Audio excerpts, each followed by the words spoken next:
Welcome to Fandom Post Radio. We are talking about our top anime of last year, as we do at the beginning of each year. I am Kestrel. We have Cain. Hello. And we have Brandon. Yo. I doubt DJ has watched a single anime in the past year. And he is mourning the loss of David Lynch, so we'll let him off this time. Damn. I get it. Yeah. What do you think the over under is on collected animes watched in 2024 from DJ and Kate? Oh boy. I'm gonna say fewer than 5 for DJ. Maybe a 4 to 6 for Kate. Yeah, just depending on if she's writing about one or not. Yeah. That's the big deciding factor. I'll give her maybe up to 7. Yeah. I'm going to say... I'd take the under on that every day of the week. Yeah, okay. I'll put the collective over-under at 10, and I'd still bet the under for sure. Yeah. Yeah, probably Kate averaged 1 show a season, so I'll say 4 for her, and maybe 2 for DJ. There you go. Now we're getting into real Vegas odds. Yeah. We have to you got to make some tough choices. Yeah. I don't know how sports betting works, so I don't know what over-under means, but those are my guesses. It's pretty straightforward. It just means you pick a number and then you bet if the result is going to be over or under said number. So when you said 10, it's like there's no way they got to 10. Sure, yeah, exactly. Yeah. Collectively, yeah, still less than 10 total, for sure. Yeah. Anyway. Yeah. Sorry, what was that? I was going to say, we need that Fandom Post DraftKings collab. It's coming down the pipeline. Absolutely. Isn't there some sports betting thing that's like FanDuel or something? FanDuel? Yep. Yeah. Oh, wow, there you go. FanDuel Post? FanDuel Post. Okay. All right. I can already hear the dollar signs, baby. We're going to turn these anime degenerates into gambling degenerates. Real quick. Don't worry, Cain. They've been there for many years. I don't know if you've ever heard of gotcha games. Yeah. Oh, yeah, that's true. I play one of those. Yeah. You ever been to a site called Salty Bet? Oh, yeah. I know all about that shit. Never mind. We're good. Yep. It's one and the same. Absolutely. Okay, anyway. You guys all know the drill. We do this every year. We're going to have our top 10 to 6 in relatively lightning round, maybe some honorable mentions in there. We're going to count down our 5s to 1s round robin with a little more detail. There's going to be some overlaps in there. And in between, when we have breaks, we will read some lists that I got from my people. I don't think anyone else got us any lists, but we've got a few from my people, so we'll do that. And then after we're all done, we will aggregate our top 10s and then everyone's top 5s, including our own, and count down what the overall top picks were from those 2 aggregates. Beautiful. Yeah. So unless anyone has anything else as a prelude, we can jump into Brandon's 10 through 6. I had one thing, and I meant to screenshot it and send it to you in particular, Kestrel, but in my news feed this morning, it said, where to go to watch the new Castlevania anime? And I was like, yeah, this is going to work. Because the second season came out today, and it goes, where to watch this brand new anime? And I'm like, this is going to ruffle some feathers. So I'm just going to send this off. Well, there's no Scott Pilgrims on this year's list, so yeah, at least we can have that debate. Right, exactly. I think everyone's choices were pretty unarguably anime this time, so that's good. I would say so. Yeah. Yeah, Brian, you can read off yours, and I just wanted to bring that up again, that for some reason Netflix just thinks most things animated are therefore anime. I mean, to be fair, of the ones that they have prescribed that to, Castlevania is meant to look like quote-unquote anime. True. Unlike, I don't know, Tomb Raider, Smith, the anime. He-Man. Yeah. Oh yeah, the He-Man. I forgot about that. They've gotten better about that recently, though. They don't market as many of them as anime anymore. But Texas's own Castlevania still gets the anime stamp of approval, I guess. Watashi wa anime. Yep. Partner. All right. Anyways, kicking it off, my 10 through 6. At number 10, I have Konosuba Season 3. I feel like I needed something more lighthearted to round out at the top, and Konosuma came back this year. You know, same old, just some good degenerate laughing, and there's still some like the best voice acting out of that cast. It's just such a tightly knit little group of goofballs, and I love it every time. Number 9, I have Hibike Euphonium season 3. This was a really wonderful season. I love the music is always top tier, and I feel like it's Kyoto Annie always at their best in terms of design and animation. But for some reason, it just didn't hit as hard as the previous 2 seasons have for me personally.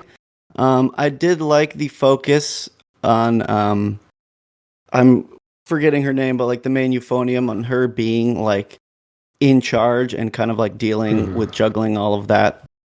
But yeah, we have My Hero season 7 at number 8 for me. I thought well, There's only Cain one has- more, Cain. Cain has something to say. No, I'm just gonna insert those in random choices without any context whatsoever. Excellent. I will say, I just think this was one of the better My Hero seasons since they started doing like the dual core format where they like intersperse a movie between. I thought like the previous 2 seasons just like really dragged, and you know, that movie production schedule thing would kind of pull away from certain parts that I felt like really hurt, like the production of like the 4th season in particular, but also the last couple. But this season altogether, I thought ran pretty smoothly in terms of pacing and animation, and it's some of the best arcs in the show as we're coming to its end. They wrapped up really nicely, and everything to do with the Todoroki family is like pure gold. So like I loved a lot of what came out of this season. At number 7, I've got Go Go Loser Ranger. This one, a bit of a surprise hit for me. I expected to like it, but not as much as I did.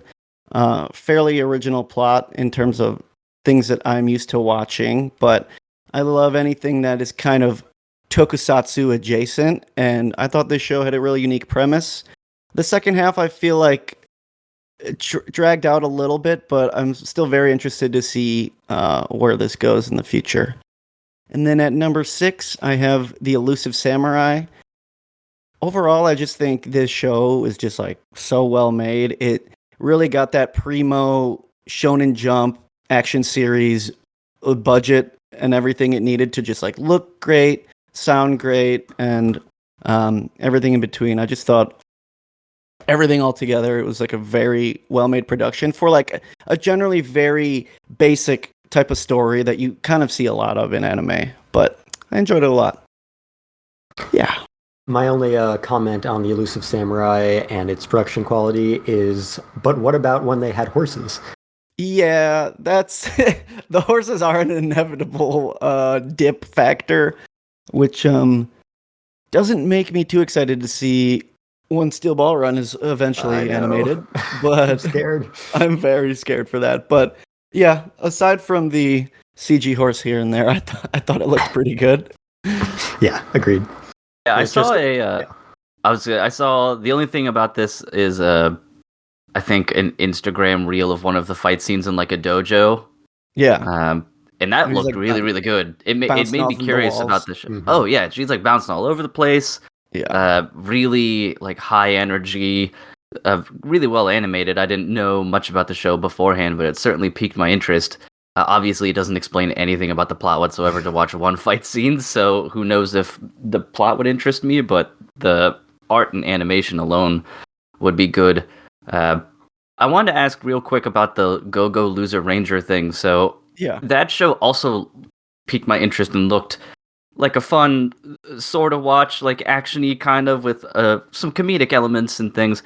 But do you need to know tokusatsu stuff to watch it? Because I know like fuck all about Power Rangers, other than like Power Rangers, any of that tokusatsu stuff, other than when I was a kid. So if it's like filled with inside jokes and stuff, or running gags, I would over my head immediately. No, I think if you have a general understanding of like what I mean, the tale it entails like a team of good guys weekly fighting like a group of bad guys, and maybe like a weird creature monster that gets really big, and then they all combine their power to defeat it. You know, if you understand like the basic formula of one of those shows, that's all the knowledge you really need, and it's just kind of like a subversion of that, where you follow one of the enemy guys, and he's like, I'm sick of just like being the guy who gets beat up every week. I'm gonna like take out the heroes, but you find out it's a little bit more corrupted than that, and it's a really interesting show. I think even if you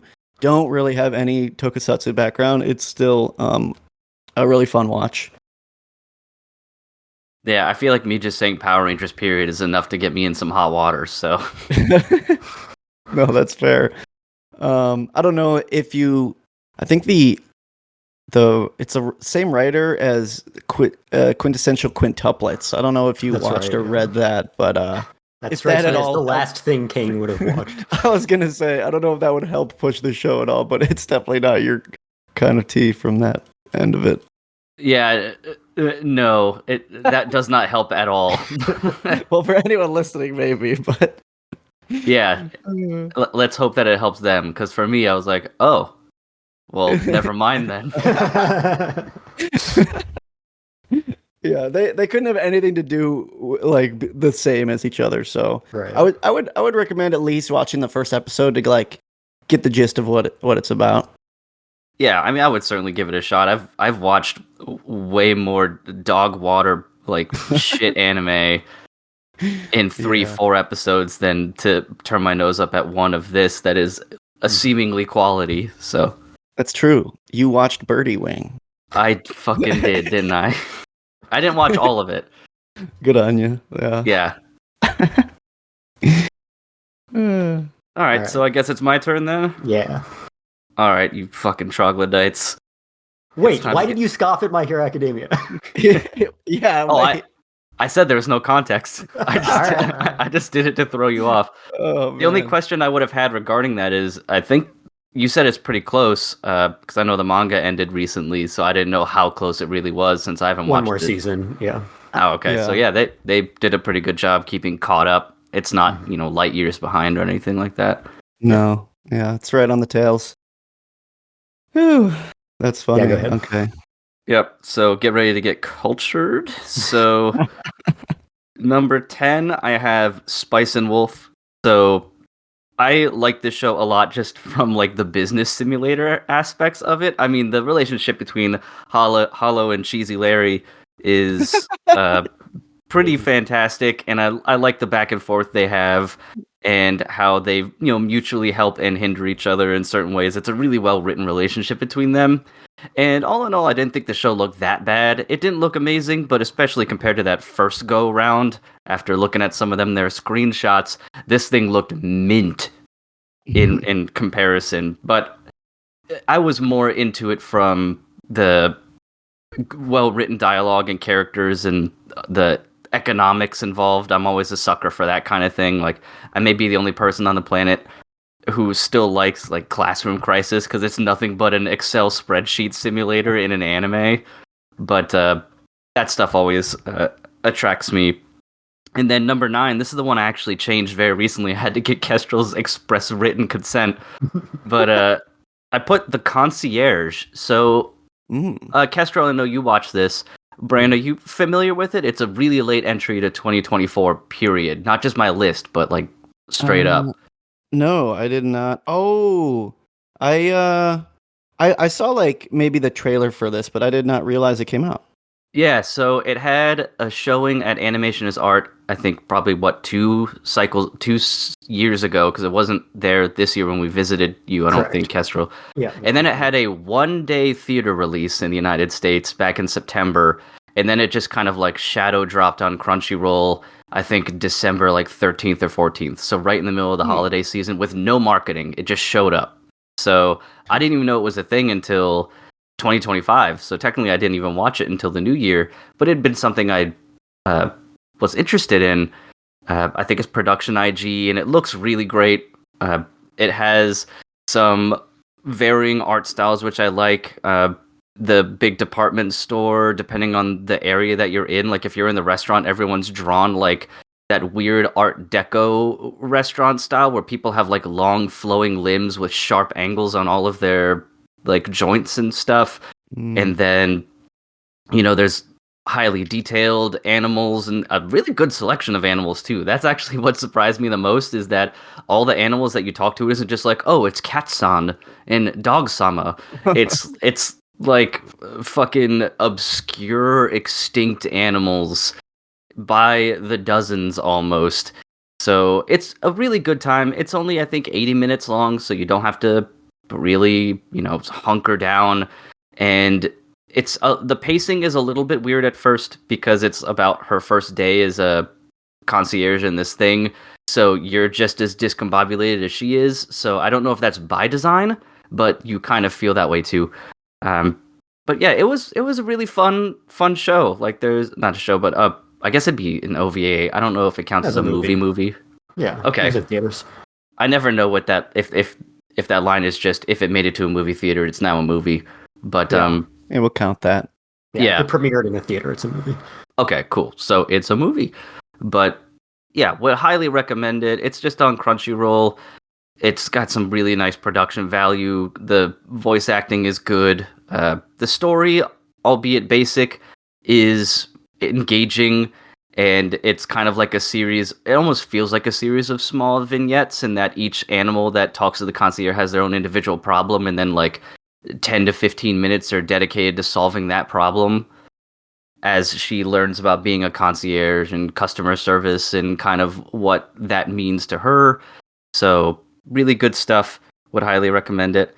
Next, I had a surprise show. This is probably the most surprising to make the list, but I had Negative Positive Angler as my number 8. So this was the fishing show that was just on last season, and I know I was skeptical after the first episode because of the weird, like, sort of suicide joke kind of that just didn't hit, but it really, like, grew on me. It's definitely one of those, the sport doesn't particularly matter. So for people who are not into like sports shows because of sports, this is another one where it's like fishing is more of the backdrop for social events and character development.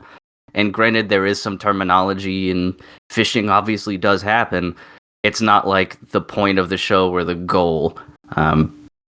It has a fun like cast of characters. They all have their own like distinct personalities, and they're designed well enough that they're all very separate. I know I complain relatively frequently about some anime having, palette swap problems with character design, and this definitely isn't it. Like everyone is like different heights, different face structures, hair colors.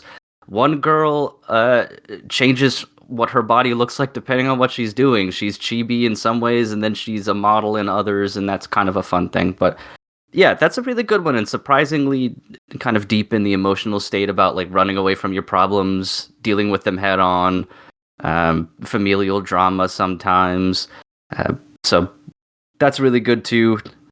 Number 7, I have Kaiju number 8. Don't have much to say about it other than I enjoyed it from an action standpoint. And the only thing I wish would have stuck around a little longer in the show was the sort of janitor part of the storyline. Yeah. I liked watching him clean up stuff and kind of get ingratiated in that background, but I think the show only had him do that for like an episode or two before it just put right into the main goal, which was getting to that like training thing. But yeah, has some really solid action, well animated. I laughed at a couple of the jokes, so that's also a plus. And then lastly, on my number 6, I have Delicious in Dungeon. So I think this probably made it on several people's lists. It was one of the more hyped shows.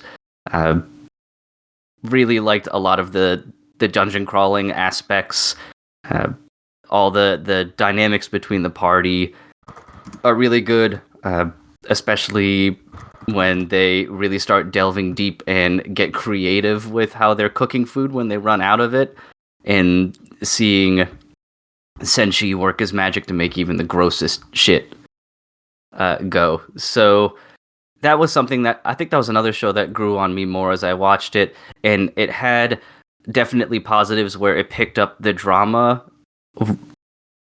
just I don't want to say right on time because it felt a little late, but it was on the cusp of are we actually accomplishing anything? And then they finally introduced a little more of the serious drama and the whole like rescuing the sister and all of that. So yeah, overall super enjoyed that too. So can't wait for more of that to come out. But that's my 6. Yeah, I'm gonna say Dungeon Meshi Delicious Dungeon, probably Kate's number 1, given that it is the only thing off the top of my head I can remember that she watched in the past year. Yeah, that's pretty. There had to be another one. No, well, I don't know. She definitely watched others, but I feel like she was the most excited about that. Oh yeah, she talked about the manga pretty frequently and how much she liked it too, and she liked the adaptation, which I guess goes to show the quality of it. That someone who really liked the manga was also smitten with the animated adaptation. Yep. I was gonna make a little jab at you for putting Kaiju number 8 at number 7, but I put My Hero Season 7 at number 8, so we're in the same boat. Yeah, so suck eggs, Bran. But further to your point for Kaiju number 8, I thought about putting it somewhere near the top of my list, but I one of my biggest gripes as well is that they kind of drop his whole like cleaner knowledge part of the show, because I feel like they could have really made something unique out of him always being like a schlub, or like, you know, like not really prepared the way some of these super soldier guys are, but like having that in-depth knowledge from just like cleaning that shit up every day. It really, they really do throw it out the window so fast once he becomes a kaiju. Yeah, once he becomes the kaiju and gets more ingratiated with the team, it turns from a guy who makes up for his lack of physical prowess with straight up book knowledge to just a guy who tries really hard all the time. Yeah. Yeah, it does become a much more like cookie cutter action show like very quickly. And I think part of that is because the manga just kind of like exploded in popularity, and it kind of stuck to that formula, like, and it has stuck to that formula the whole time.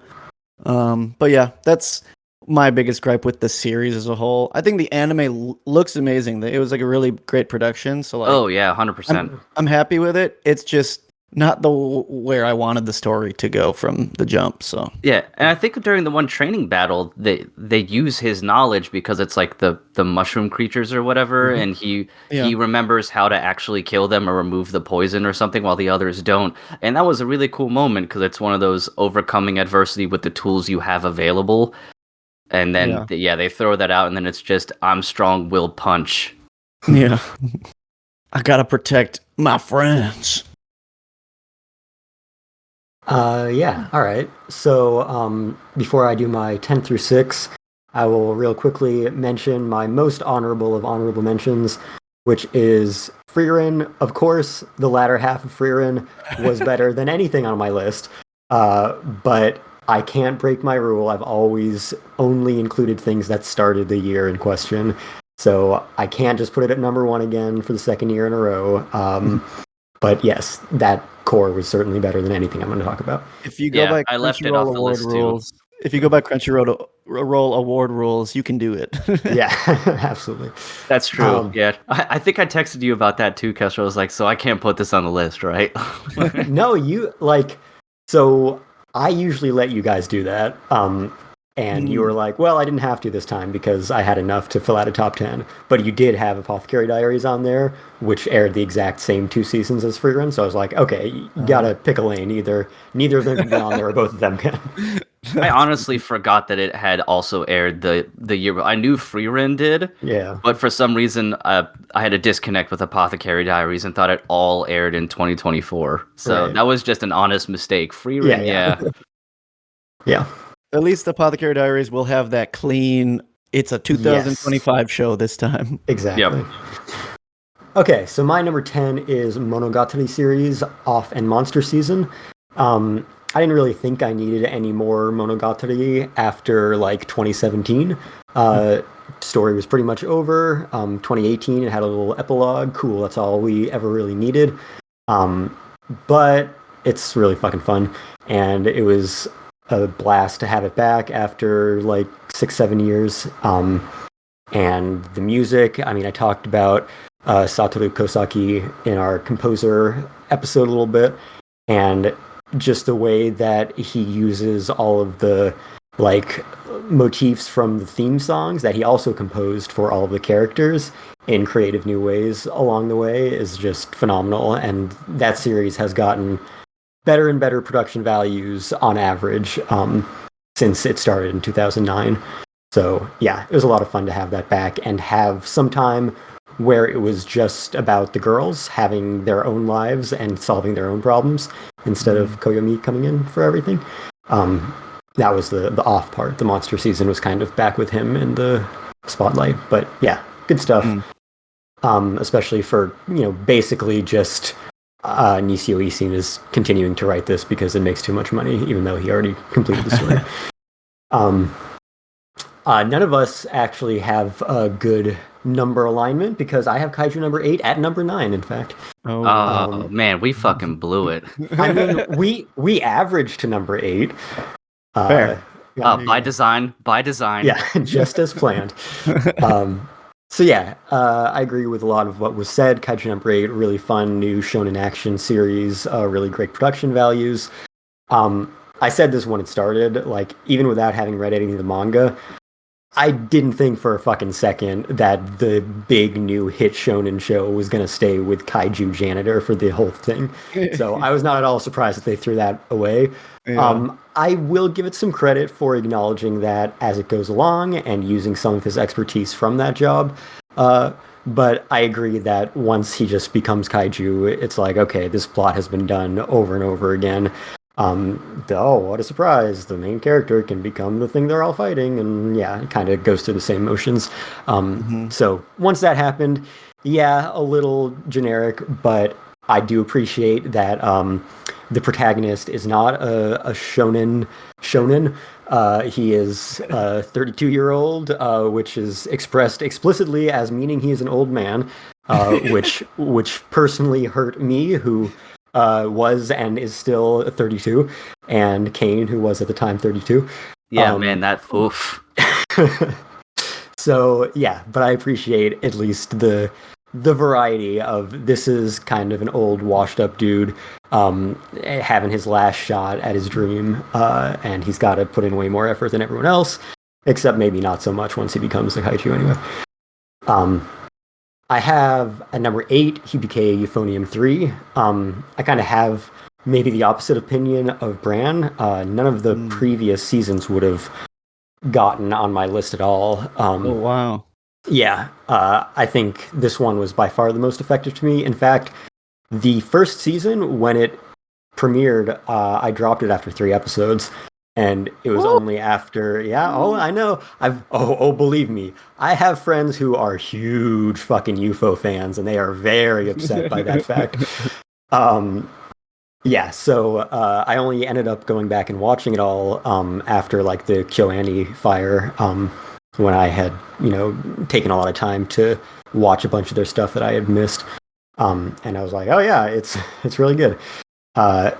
But yeah, this final season, because yeah, this was the final season. It very clearly has an ending to the overall story.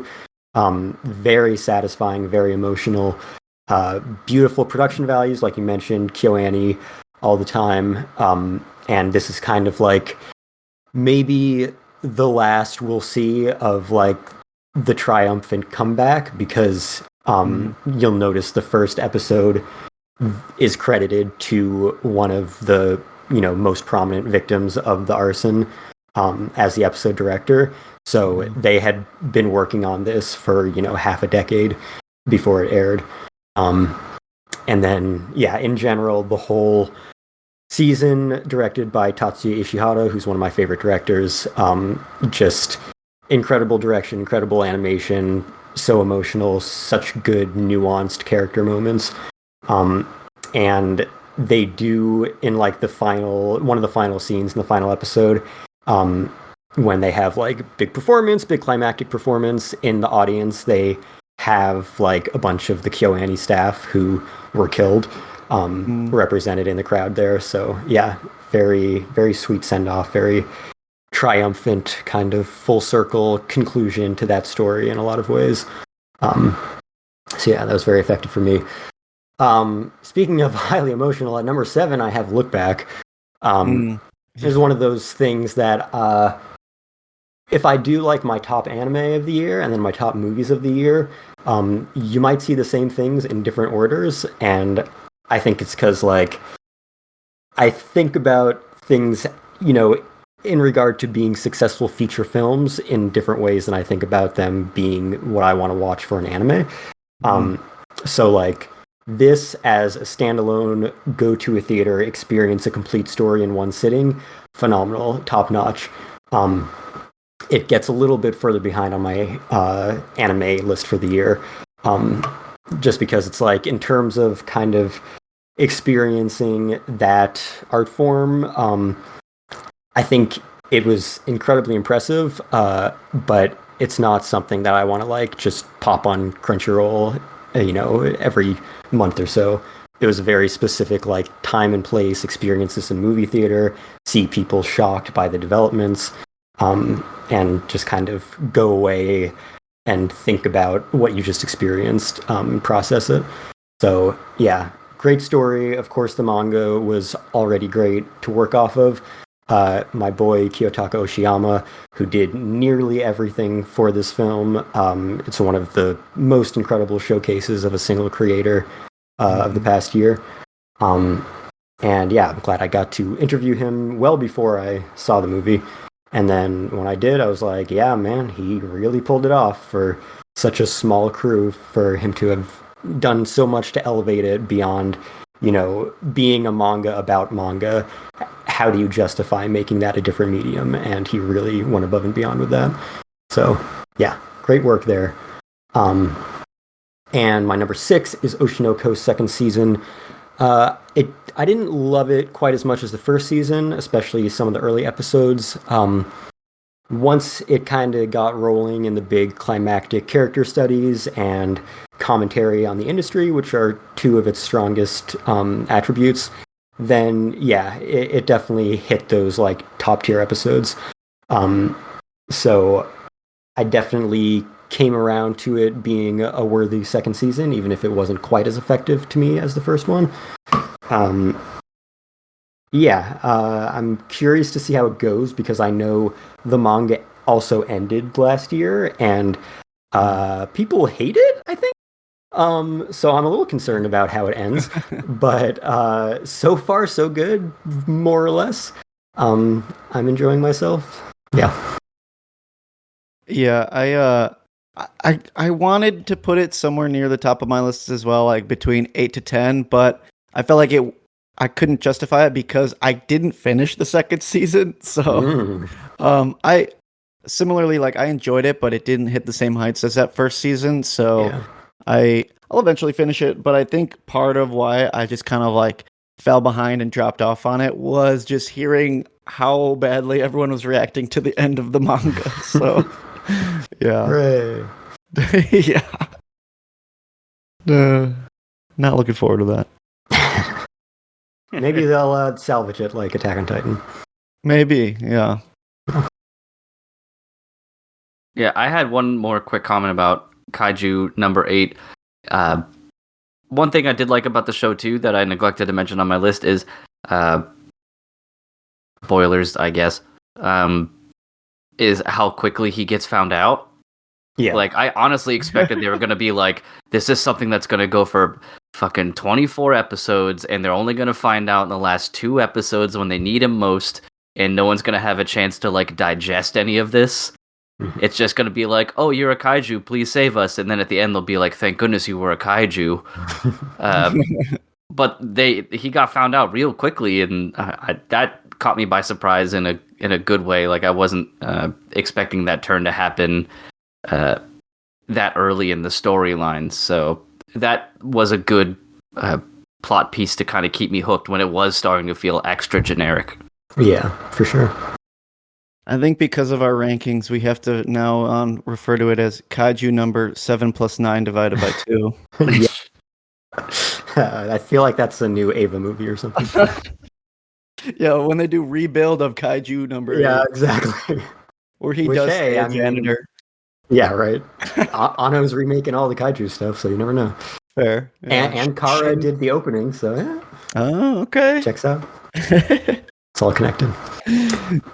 All right, I'll read off a few of my friends' lists that we got here. So from Soul Mephiст at number 5, Look Back. At number 4, Urusei Yatsura 2022 second season. Number 3, Monogatari series Off and Monster season. Number 2, Dandadan. Number 1, One Piece fan letter. From Sync. Number 5, Haikyuu, The Dumpster Battle. Number 4, Bokuyaba or Dangerous My Heart, second season. Number 3, Monogatari series Off and Monster season. Number 2, Oshinoko, second season. Number 1, Cain, Too Many Losing Heroines. My favorite thing about that is that the official like Japanese abbreviation Cain for like Make Heroine is written in katakana exactly the same as McCain, as in John McCain. So anytime you do an automatic translation anywhere on the internet, it's like people being like, "Oh, I love this episode of McCain." Yep. And then I'll do one more here from Epica. Number 5, Nina the Starry Bride. Number 4, I should probably do the English names here. Cherry Magic, 30 Years of Virginity Can Make You a Wizard? Question mark, exclamation point. Number 3, ReZero, third season. Number 2, Seventh Time Loop. And number 1, she went back and forth as well, but eventually settled on, I'm going to include Apothecary Diaries this year. So that made her number 1. How dare you? I said it was fine. I've let you enough times in the past. Yeah, well, now I follow the rules. I don't want anyone else to. Exactly. We're bending all kinds of rules because it's like, I understand putting One Piece fan letter on there because it was amazing. It's like new. It's a separate thing. Yeah. It counts. It's fine. Counts. It is its own little thing. It's fine. You'll have to fight me on that as we go along. I was gonna say, I'm not gonna fight you on it. I think it's great to put it there. Yeah. Unless anyone has any further comments on my friends having shit taste, we can move on to Cain's number 5. I'm good. I'll save comments for probably shitting on One Piece or something later. But all right, so my number 5. So I double checked the listings on this, and I think it is technically 2 seasons, which I know we have differentiated between the two, but I just combined them for the sake of doing it. But Tonbo, the golf anime, man, I love that anime. It looks like hell. For one thing, like, it does not look good. I will not say that it's well animated or particularly well drawn, but what I do really love about it is it maintains a realism for the sport while keeping the competition part of it interesting and engaging, and you get to see basically a Tiger Woods-esque person not only learn how to make her golf game better, but also grow and want to kind of leave the island that they grow up on and meet new people and, compete against them and, learn a bunch of interesting things. And I guess it was just nice to watch an anime about a sport that I'm particularly, fond of and play, with the idea that this thing is going to be faithfully recreated. Like, Tonbo does some crazy shots in things, but you can go on YouTube and look at PGA Tour highlights, the Professional Golfers Tour, and every shot she does, they have done on numerous occasions. So it is not out of this world or superhuman like some of that other atrocious golf show that came out. That might have been mentioned earlier. No, not that one. This is a different atrocious golf show? It was on Netflix. It's about like a boy who learns how to play golf, and the one like viral clip was he jumps backward into a bunker and hits the ball out of the side of the hill. And I'm like, if you tried that in real life, you would just hit the ball straight up in the air and then hit yourself in the face. But yeah, overall, it was really enjoyable. The characters, albeit not incredibly like deep outside of the main, two. Tombo and then her former professional golfer and mentor / father figure, Igaiga, they work well enough as a supporting cast for Tombo to like grow around them and learn how to sort of let go of the island that she lives on and experience life anew, even if they can't or couldn't. So one of those like, you're the future, please get out of here. You can always come back, but don't be stuck here kind of like we are. Like, you have talent and potential. Please leave and spread your wings.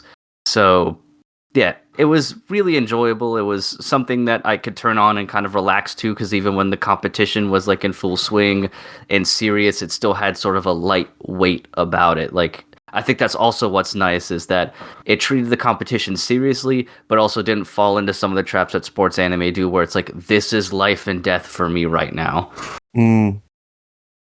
Like, some of the characters treat it like that, but they're more anomalies. And Tombo, actually gets criticized later in the show because she doesn't take it seriously and accept the pressure and everything, which is not something you see very often in sports anime. Most of the time, the protagonists always treat whatever they're doing as if there's a gun to the back of their head if they fuck up, like at all times. So that was also refreshing. But yeah, I think it's really just the realistic depiction of golf and how to do the shots and sort of all the math that goes into playing the game and figuring out, your angles, how to deal with wind and different turfs and playing surfaces and all those things. It's really a love letter to people who like golf as a sport. I think it's even so far that the original manga doesn't actually appear in a manga magazine. It is in the back of a monthly golf magazine. Wow. I think I remember reading that. So I was surprised we even got a second season. I don't know if that was originally slated to happen, but this is a labor of love, the director, I think, said. I know this is not going to be very successful, but it's something I've always wanted to do. And I know a lot of people who like golf will watch this, because the manga's been going on for fucking ever in this golf magazine. I think it's like years and years and years. Like, I think the main character is a full-ass adult now. So, yeah. Anybody who likes golf out there for whatever reason and wants something that's more grounded in reality and things, so yeah, not your birdie wings and things like that. This is not only is this the best choice, I'm pretty sure it's your only one. So this sounds pretty fun. I feel like I would enjoy something like this. Yeah, kind of tangential to this. Did you ever watch Baby Steps? No, but I know what it is. I know it's a tennis anime that's very similar to how I described Tombo, so it's not like your Prince of Tennis and things. Yeah, I feel like you'd enjoy that just based off of what you said about Tombo, because it's a very similarly like down to earth, just like this kid's like trying to learn, and it's like fun just like watching him try to learn and not feel like the weight of the world is on him learning how to like be the best at tennis.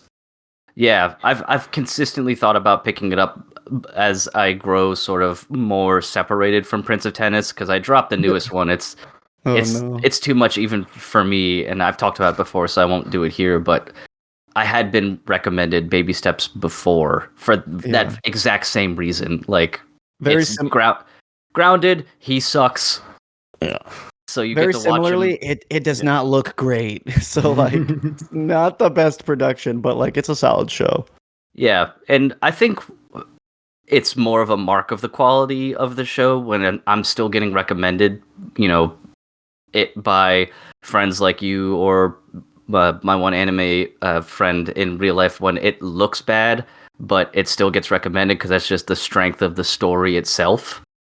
That's how I see it at the very least. Like if it looked bad and was not very good, period, why would you recommend it? But something can look bad and still have like a good story with characters and action, or at least like action in the form of the plot, not well animated, because also it's golf. But yeah. Give it a shot sometime. It's on Amazon Prime, which also kind of sucks. Mm. Yeah, and they didn't advertise at all. They just dropped the show. They're like, yeah, we got that now. So it was, I think it went under the radar, especially for that. Like Amazon put no effort into showing this to you. I had to even type it in a very specific way to get it to show up. Oh, wow. Yeah. Kind of had everything working against it. Basically, yeah.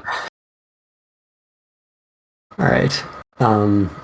My number 5 is Don to Don. This is not the last we'll be hearing about the series. But yeah, I finally love a Science Saru thing. Hey.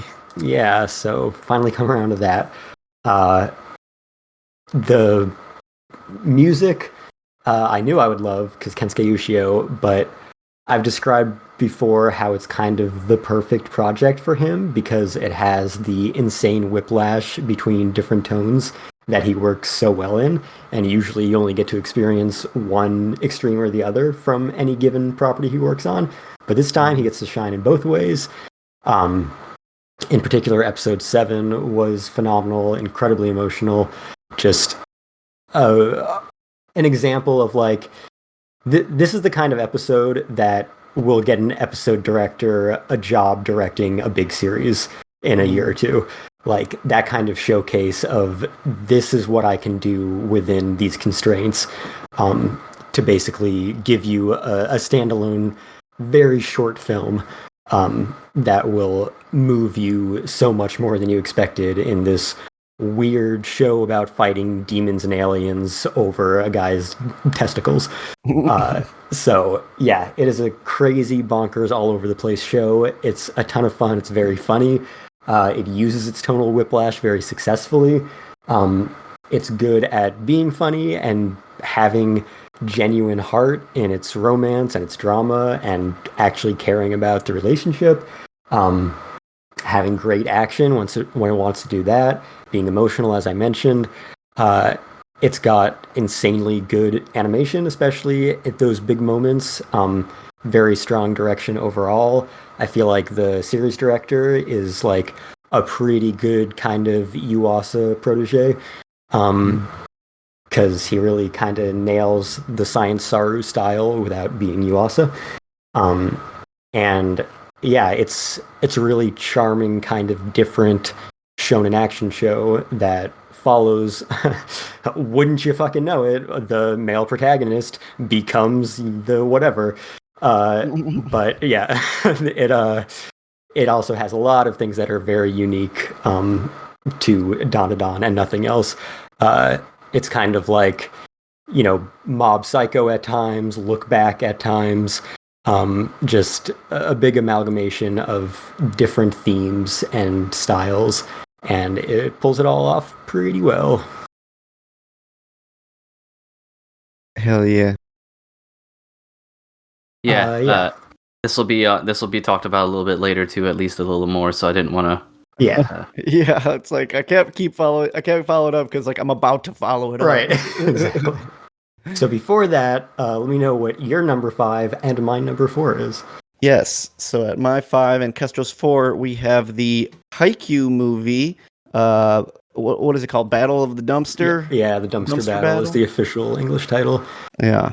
I would say, yeah, one of the worst titles, if it weren't for a show called Toilet Bound Hanako-kun airing right now.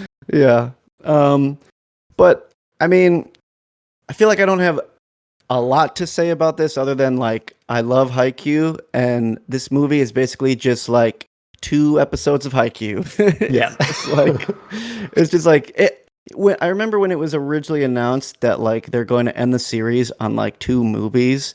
I know a lot of people were kind of iffy about it, but I feel like for the pace of the match, this like movie format kind of worked perfectly for it, and I think it was just really nice to like get it all at once. As much as I love having it drip fed over the season, getting to like watch it all in one go as if you're there watching the match and experiencing the match, I think ended up being working out for the better. So yeah, I think it is a plus and minus that it just feels like more Haikyuu, because despite it being a feature film, it still just feels like TV animation budgeted film. So like it doesn't look that much. It's maybe marginally better than maybe like what a seasonal episode would look like. So yeah, it's nicely tucked in at number 5 for me. Yeah, I agree completely. And this is kind of the bookend to my comment with Look Back, where I put this much lower on my list of top films of the year than Look Back, because it is absolutely a Haikyuu season 5 in a movie theater. So as a feature film, it does not really function. But as the next installment of an anime series that I love very dearly, it's great. It's everything I wanted it to be. And it was not enough material for a full season, so sure, throw it in a theater, why not? I agree, it does not look substantially better than the TV series ever looked, but the TV series always had very high production quality. And yeah, great animation, great music, great character moments, good pacing of cutting between the gameplay and character flashbacks and internal thoughts and all that. All your normal Haikyuu stuff, everything you expect. It's a good time. I'll say near the end, there's some really good point of view shots that are really well executed. So I appreciated that a lot for its creativity. I think there's a lot of questions about the idea of wrapping the series up in one more movie, because there's 100 chapters left, so it would be impossible. So there have been some kind of conflicting reports of maybe they'll make 2 more, or maybe they'll cut out the final arc, or what. But yeah, there's no real confirmation on what's happening after this yet, except we know there's at least one more feature film. But yeah, Haikyuu season 5, except it's a movie, is my number 4. Yeah, I also just wanted to chime in that the Kenma POV near the end is definitely one of the coolest shots of last year. Very, very well done, and just puts you right in the heart of it, and you're there just feeling the panic of being in a volleyball game. I will say one of the other things that really did add to the experience for me was seeing it in theaters, because especially for a sports movie, I feel like the way people are gonna interact with it feels a little different, where there was a guy sitting next to me who, he wasn't by any means rude or being too loud, but almost every other play I would hear him with bated breath, or under his breath be yes, or let's go, or a little no. He was there just watching the game. It was I loved that he was doing that. It made me enjoy the game more, that he felt so invested in each play that was happening. I guess that's another thing where I'll associate Look Back more in the film watching experience than this, because this one, shout out to Sony Crunchyroll, because they've invited me to a bunch of early screenings of their movies this year for press only, pretty much, and those were all at the Sony Pictures Animation campus in their screening room. So that was all super cool. It does mean that, I don't know, everyone there was kind of professional and well-behaved. So it was a pretty quiet crowd. And then conversely, for Look Back, getting to be in those theaters. Now, my friend saw it at AX. They had one spot open in the room that he got to go in. And I was like, no, you've been waiting longer than me. Go ahead.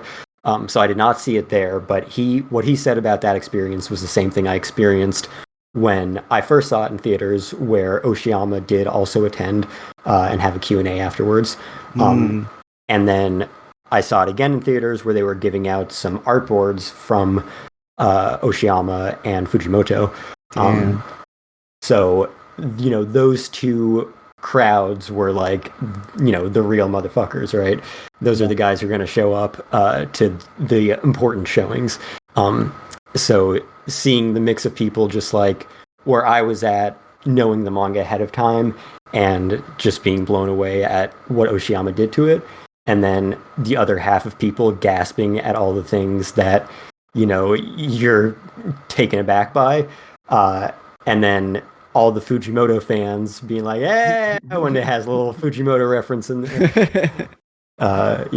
So that definitely enhanced it in my film watching experience. Whereas Haikyuu, I have to think back and be like, oh yeah, I saw it in the Sony theater. I didn't watch that on Crunchyroll. Cool. Yeah.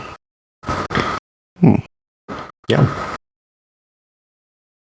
All right, we are into our number 4s now. Cain, what's your number 4? My number 4 is all around good time, Mashal. Hey, I love that pick. Nice. Yeah. Mashal was a show that I wasn't expecting to enjoy nearly as much as I did, but I think it's basically purely because of the psychotic energy that MASH has the whole time. And I was always impressed by how they could keep that joke going. And I would laugh almost every time, whether he's just throwing a broom fast enough to make it look like he's flying, or turning an iron rod into a tennis racket somehow. Or I think I remember when I first knew I loved the show, and same with my brother, was when he gets threatened by like the dean of students or something and just digs a huge hole and buries him in it, and then he just goes like, "I'll bury you too," when he talks to somebody else, like threatens their death. And I was like, this guy knows what's up. Like, MASH is going to completely abuse any power he has in the most ridiculous way possible, and the show just kept delivering on it no matter what the test was. And I did think I was going to get tired of it. Eventually, I was like, oh, well, this is kind of like One Punch, where the whole gag is he can do everything in one punch. But I think what really helps Mashal out is he's strong, but also like so incredibly blunt and straight to the point that he's just like, why not make tennis racket to hit energy ball? Mm-hmm. Or I think he, like the main bad guy, the puppet student, the one who like had the 3 marks and everything, he's supposed to be a big bad. All that MASH could do is just talk about how creepy it was that he had a puppet that he carried around all the time. Like, there was absolutely no threat that MASH felt deserved any type of like concern. He just let himself get the shit beat out of him for a little, even though it didn't do anything, until he decided how he was going to embarrass you. And that was it.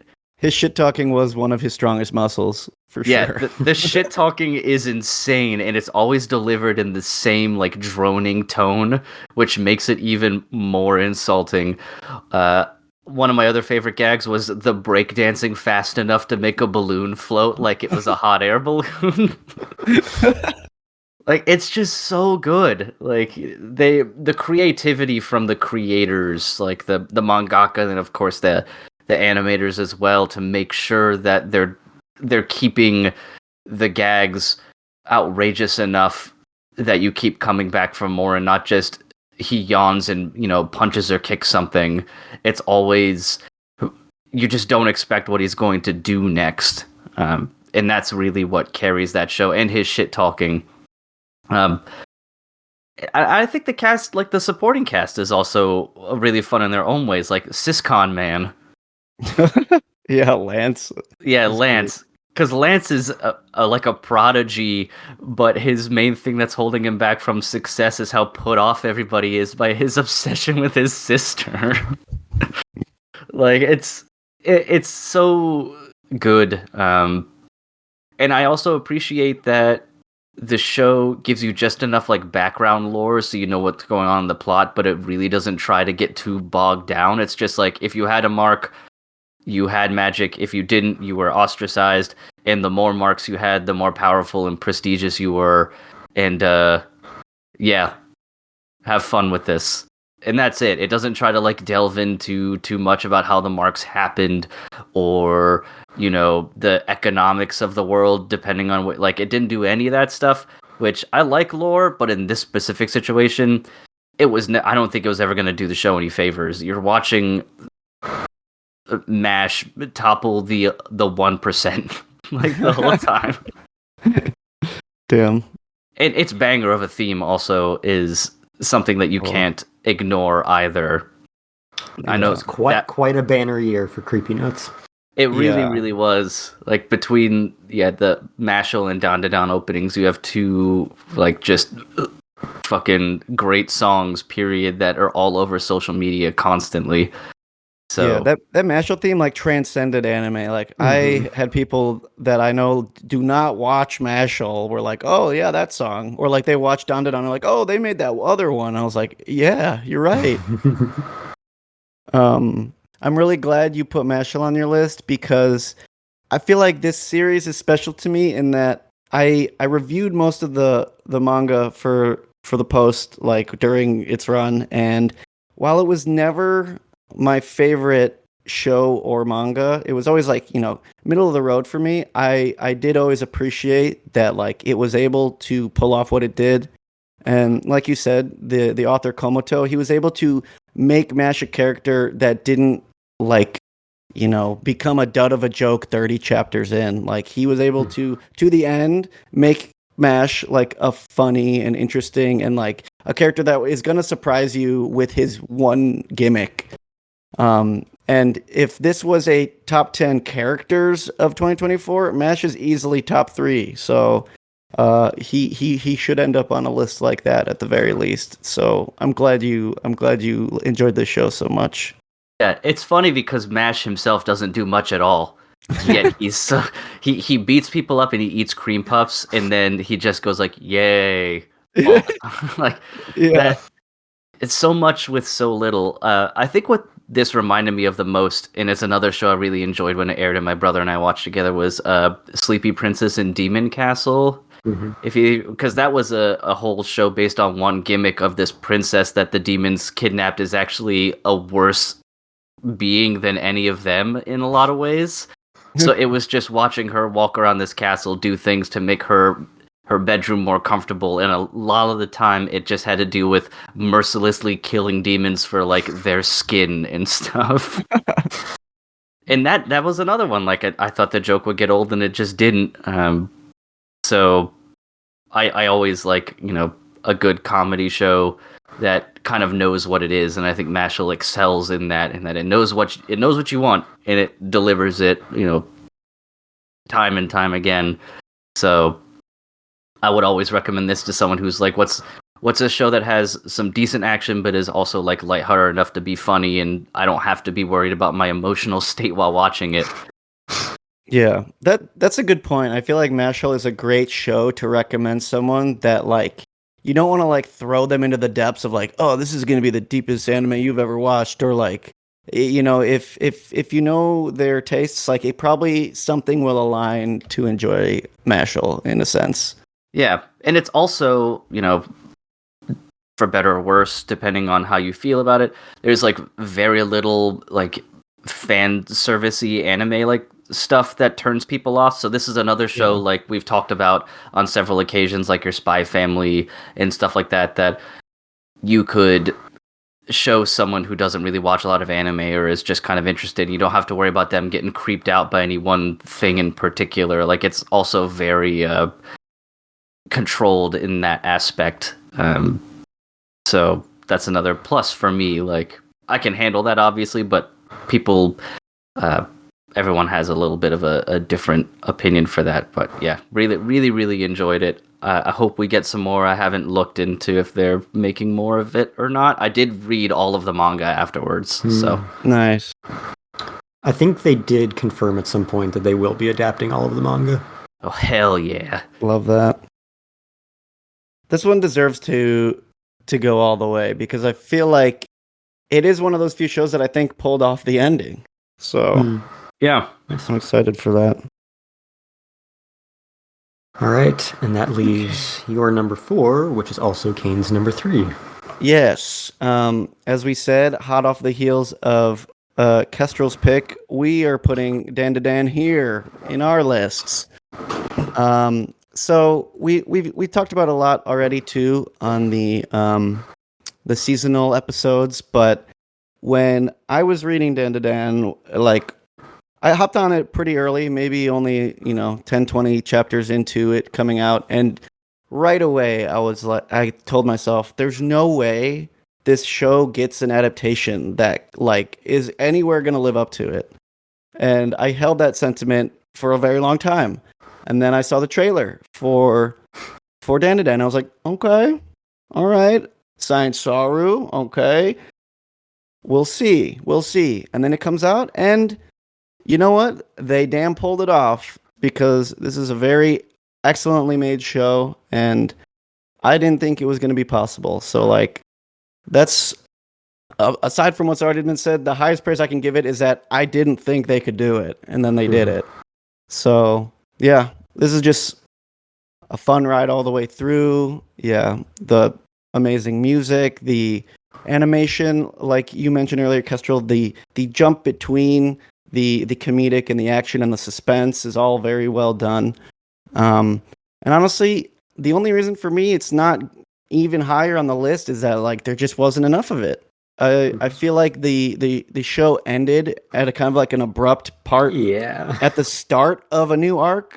Like that was weird. Like, they're teasing the start of a new arc, which is like in itself gonna be like half of a season long, I think. So it's unfortunate that they didn't just do like a 2-core or even just like a, I don't know, 16 to 18 episode season just to like round out that arc. But it's an amazing show, and I'm glad they at least already have it blocked out for, I think, the summer for the next season. So looking forward to more of it. This is an amazing show. I mean, if you're an action shonen head, this is where it's at currently. So yeah, I went into it with very little expectation. I think I watched the first 3 episodes in theaters with my one friend who just asked me on a whim, "Hey, do you want to check this show out? It's gonna be in the theaters. I want to support the studio as best I can, so I'm willing to pay for your ticket too," which obviously I'm gonna go then. So we went, and I know I had some reservations in the beginning because it has like that one scene that is not particularly comfortable. I don't think like well made in my like opinion, but obviously that's just the opinion of one person. But everything after that has been phenomenal. The tonal whiplash is handled so well when you go from emotional moments, especially with the budding friendship of the 2 main characters, to like a comedic moment, and then all of a sudden action out of nowhere, like when they fight the what is it, the bogwood monster or whatever, I can't remember, the giant sumo wrestler in the beginning. The flatbush monster, I think it's called. But you have so many different little scenarios that they go through in that fight alone that it really kind of keeps you on your toes in a way that feels surprisingly organic.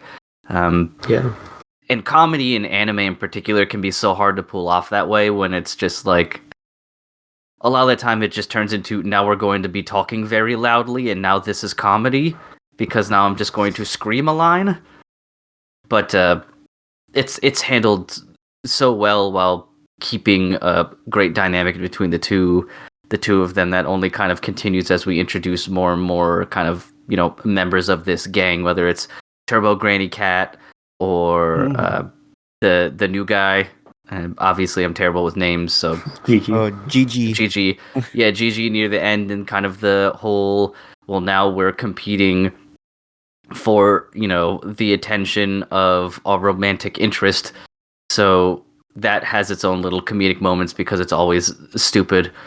But it's a show that Emily and I both watched together, and she really liked it a lot and was always, waiting with bated breath for the next episode, though was understandably upset with the way that the season ended. Obviously, I think most people were. Yeah. But try not to hold that against them. Yeah, for sure. Sorry, go ahead. Oh, no, you go. I was just going to say, so I did review this show, and I gave the finale slightly lower marks because of that. But kind of my main thing was, okay, I get it. If you've gotta stick to 12 episodes at a time, then I would much rather you kind of make it a more natural pacing for everyone who's going to watch it in the future instead of those of us who are watching it right now. Because in a year, it'll just be you go from 12 to 13, and who knew that there was a season break in between that? So I'd rather us have to wait a few months between those few episodes than them have compromised the pacing by being like, okay, well, we've got to have like a real season ending here. Yeah. Yeah. I guess I wouldn't have been happy seeing like a go read the manga type last episode. Right, yeah. So it ended as we expected with the announcement of the next season, with a date and everything. So I'm like, okay, it would have been nice for you to, like, I don't know, acknowledge this as a season ending in some way, because anyone just watching that without any other knowledge would have no idea that there wasn't an episode next week, let alone for, 6 months or whatever. Yeah. So that could have been handled a little bit better, but I think for the sake of, making the best product possible for the long run of you're just going to binge through multiple seasons, yeah, it'll all turn out for the best. Yeah. And it's also nice that we are getting to the point where Netflix is understanding like the weekly model is kind of like what people want for anime usually for the most part. So yeah, I'm glad streaming it was a-okay. And I mean, this one was streamed everywhere. It was Crunchyroll, Hulu, Netflix, etc. Yeah, That's so that was true. cool. It was. Yep. Yeah, this didn't get the JoJo treatment. No. Yeah. Unfortunate. I mean, the JoJo treatment still isn't as bad as the series that Netflix has gotten that actually aired on TV weekly and then chose to release all in one batch like 6 months later. That's still worse. At least JoJo, that's how it was released. That was the only way to see it. Yeah. So everyone was on the same page. It just meant that you didn't get that week-to-week conversation that you got in previous seasons. So that was unfortunate. Yeah. Yeah. And as we mentioned prior, back-to-back Creepy Nuts banger nominees. So Mm-hmm. let's see what they're really cooking talk up about for, it. Yeah, Yeah. let's see what they're cooking up for 2025. Because I assume they're going to be on at least 10 more animes after Right, what exactly. they've done. Yeah, they pretty big there. All right, and Brandon, what about your number 3? My number 3 is Dungeon Meshi. Yeah, this show was one I expected to enjoy, but not as much as I did, and not exactly for the reasons that I did. Of course, I was looking forward to just like, the cooking show elements of what it was about, and like the dungeoneering, like salvaging the beasts for food. But I didn't expect myself to be as enthralled with the world building aspects and the inner workings of how the dungeon is laid out and why the dungeon is what it is and like their purpose in it. Those elements of it definitely surprised me for keeping me engaged. And I understand that like it wasn't as engaging for some people when they didn't really have a set motivation throughout half the show. And to be fair, they set that motivation right away in the first episode and then just kind of didn't think about saving his sister for 16 episodes. So, like, to be fair, they were not like focused, but it was one of those shows that I was just enjoying the ride as it happened, and I loved every little bit of it. All the food Sakuga was just like chef's kiss. I want to try making some of that stuff in our own real world way. There is an official cookbook, I think. Ooh, I got to Is get my there? hands on that. Or maybe it was unofficial, and then I sent it to you, and you said you weren't interested, Kestrel, because it's not official. I did specifically ask the mangaka if she ever considered making a cookbook for our world, and she's like, no. Yeah, so Fair. then one exists. Okay. One definitely exists, but it's going to be unofficial, so Yeah. take that as you will. Okay, that doesn't surprise me. I feel like this show has like a big and like a hardcore enough fandom that someone would have to pop one out.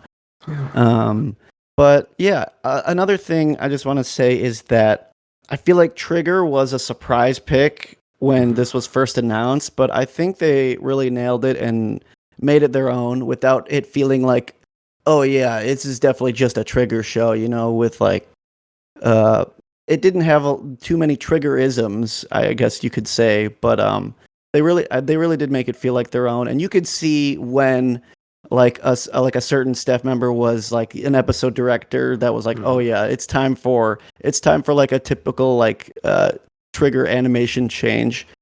But yeah, I really adored this show and I can't wait for more. So yeah. Yeah, the Food Sakuga was really hard to top in that. I mean, I know we've had several shows in the past that have also done Food Sakuga, but there's just something special about it when it's not just a steak or whatever, it's made out of like a fucking lizard monster. Yeah. Also just like I love the cast of characters. They're a really well balanced group. And as I mentioned earlier with MASH being in a top characters list, I feel like Laios would also be somewhere near the top for me because he's just like a freak, man. Yeah, I love him for that. Yeah, he is unabashedly himself. That is that is one undeniable fact there is that he doesn't really hide who he is from anybody as opposed to the little guy. Yeah, Chill Chuck. Yeah, Chill Chuck, who goes out of his way to make sure people don't know a single thing about his life. Yeah. You're an adult? You have kids? How old are you?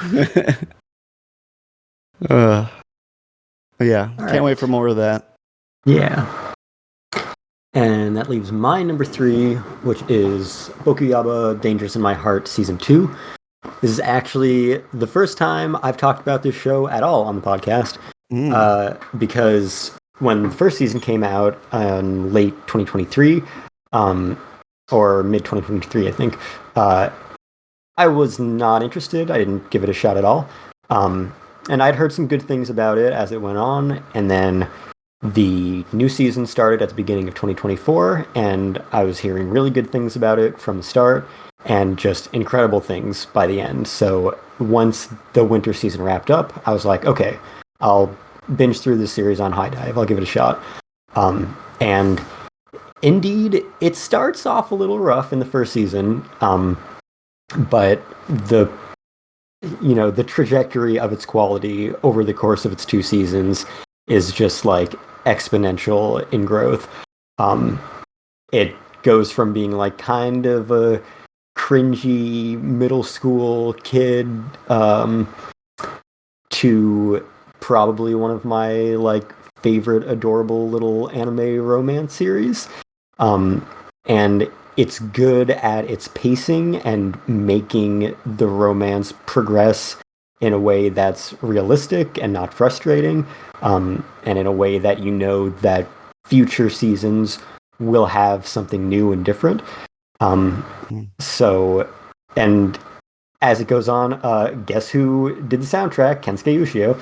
Of course. So we get to see more of his lighter touch on that, some of his silent voice type compositions in there.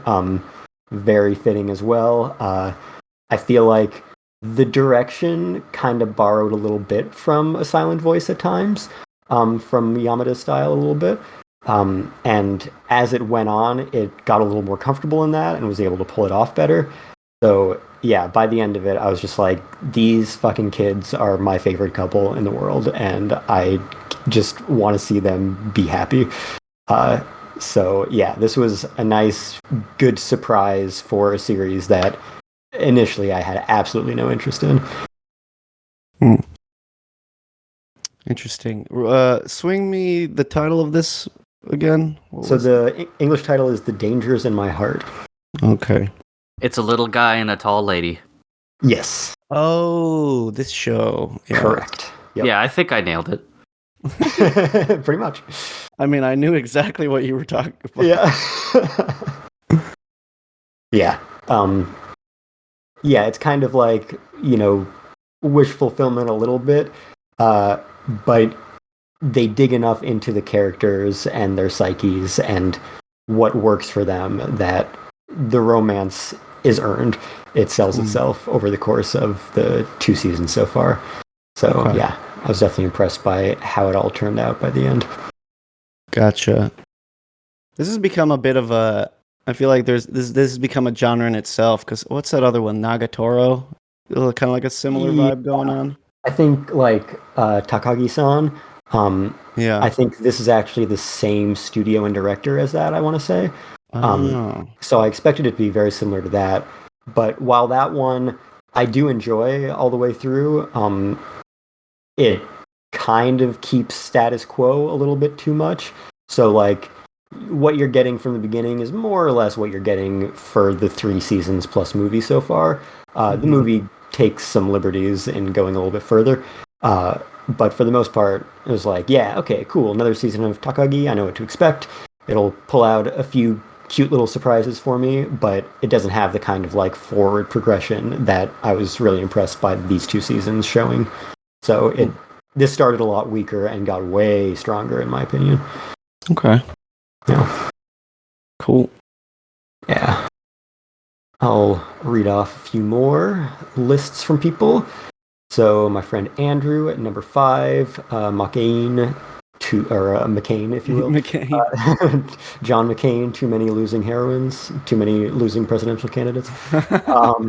Number 4, I want to see that now. I want to see a harem of unsuccessful presidential candidates. Although now I'm thinking about... Don't make me make the thumbnail. Don't make me do it. Being upset about our country. Okay, number 4. Based and red-pilled.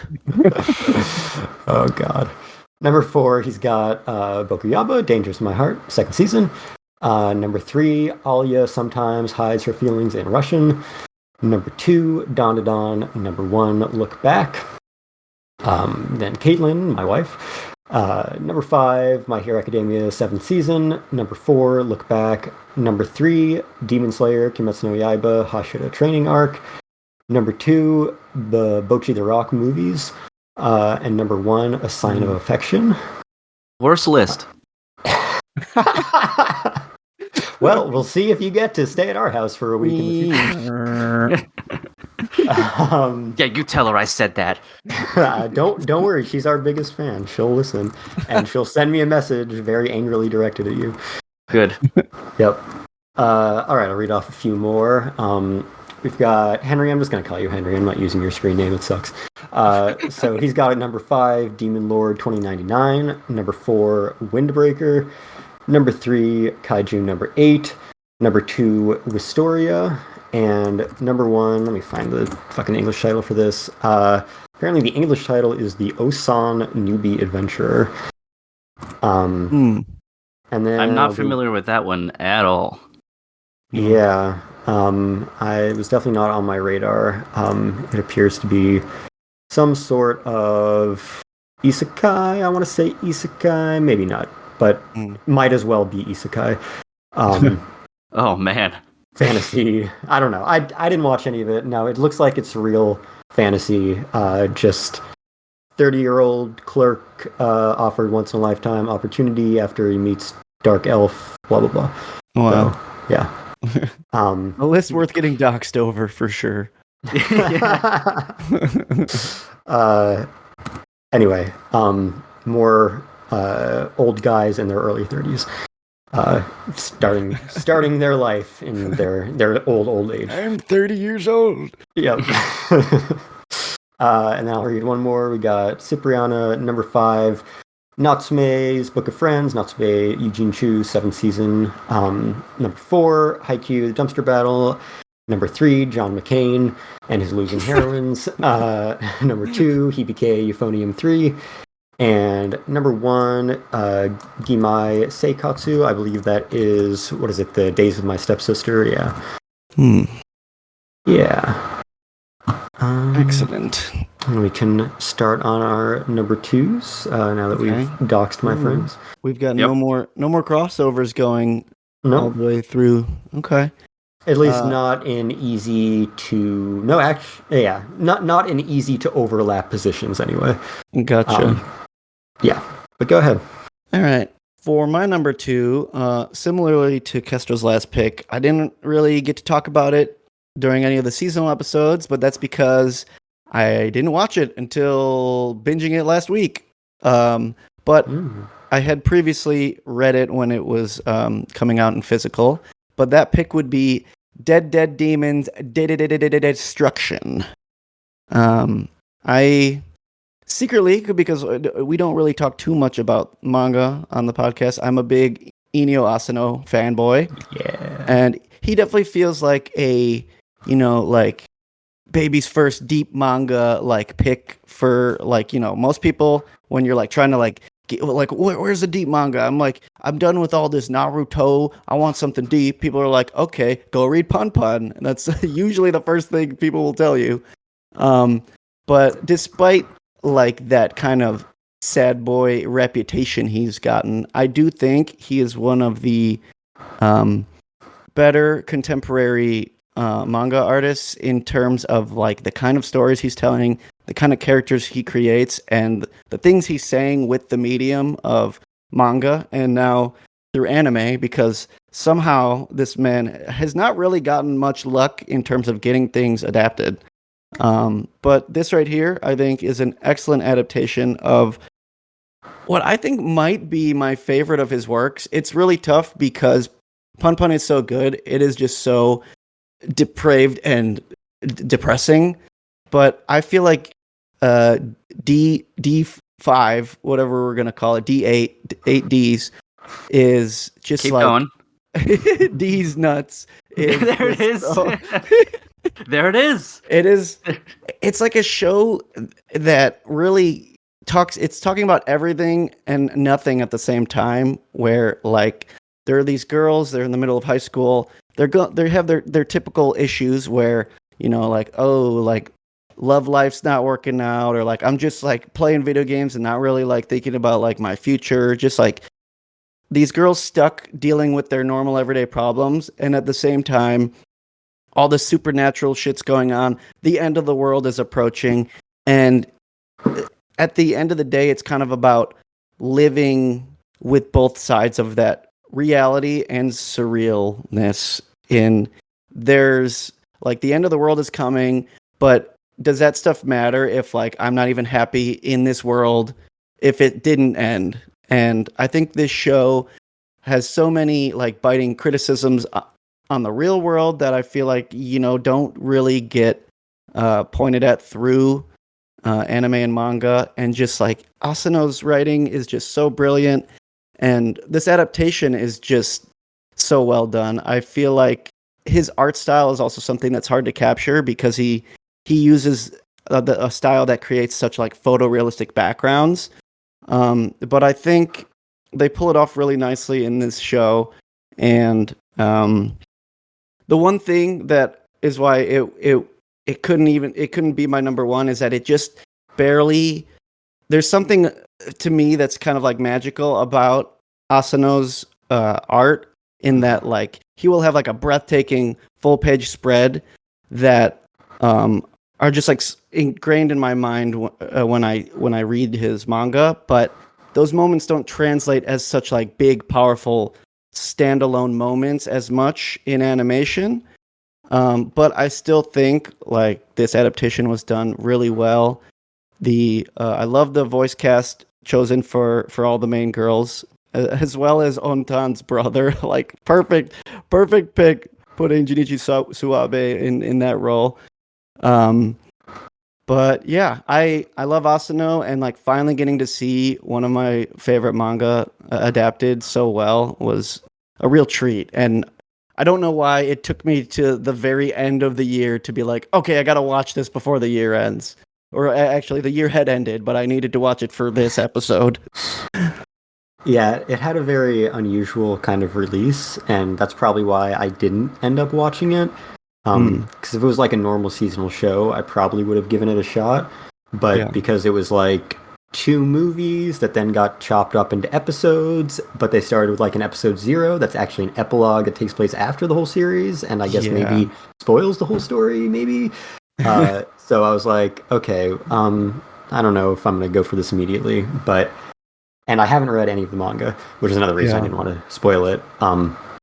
But yeah, Poon Poon is definitely, one of the greatest manga of all time, and one that I can't really imagine being adapted into anime. Like, you'd have to get a really specific team to pull that off.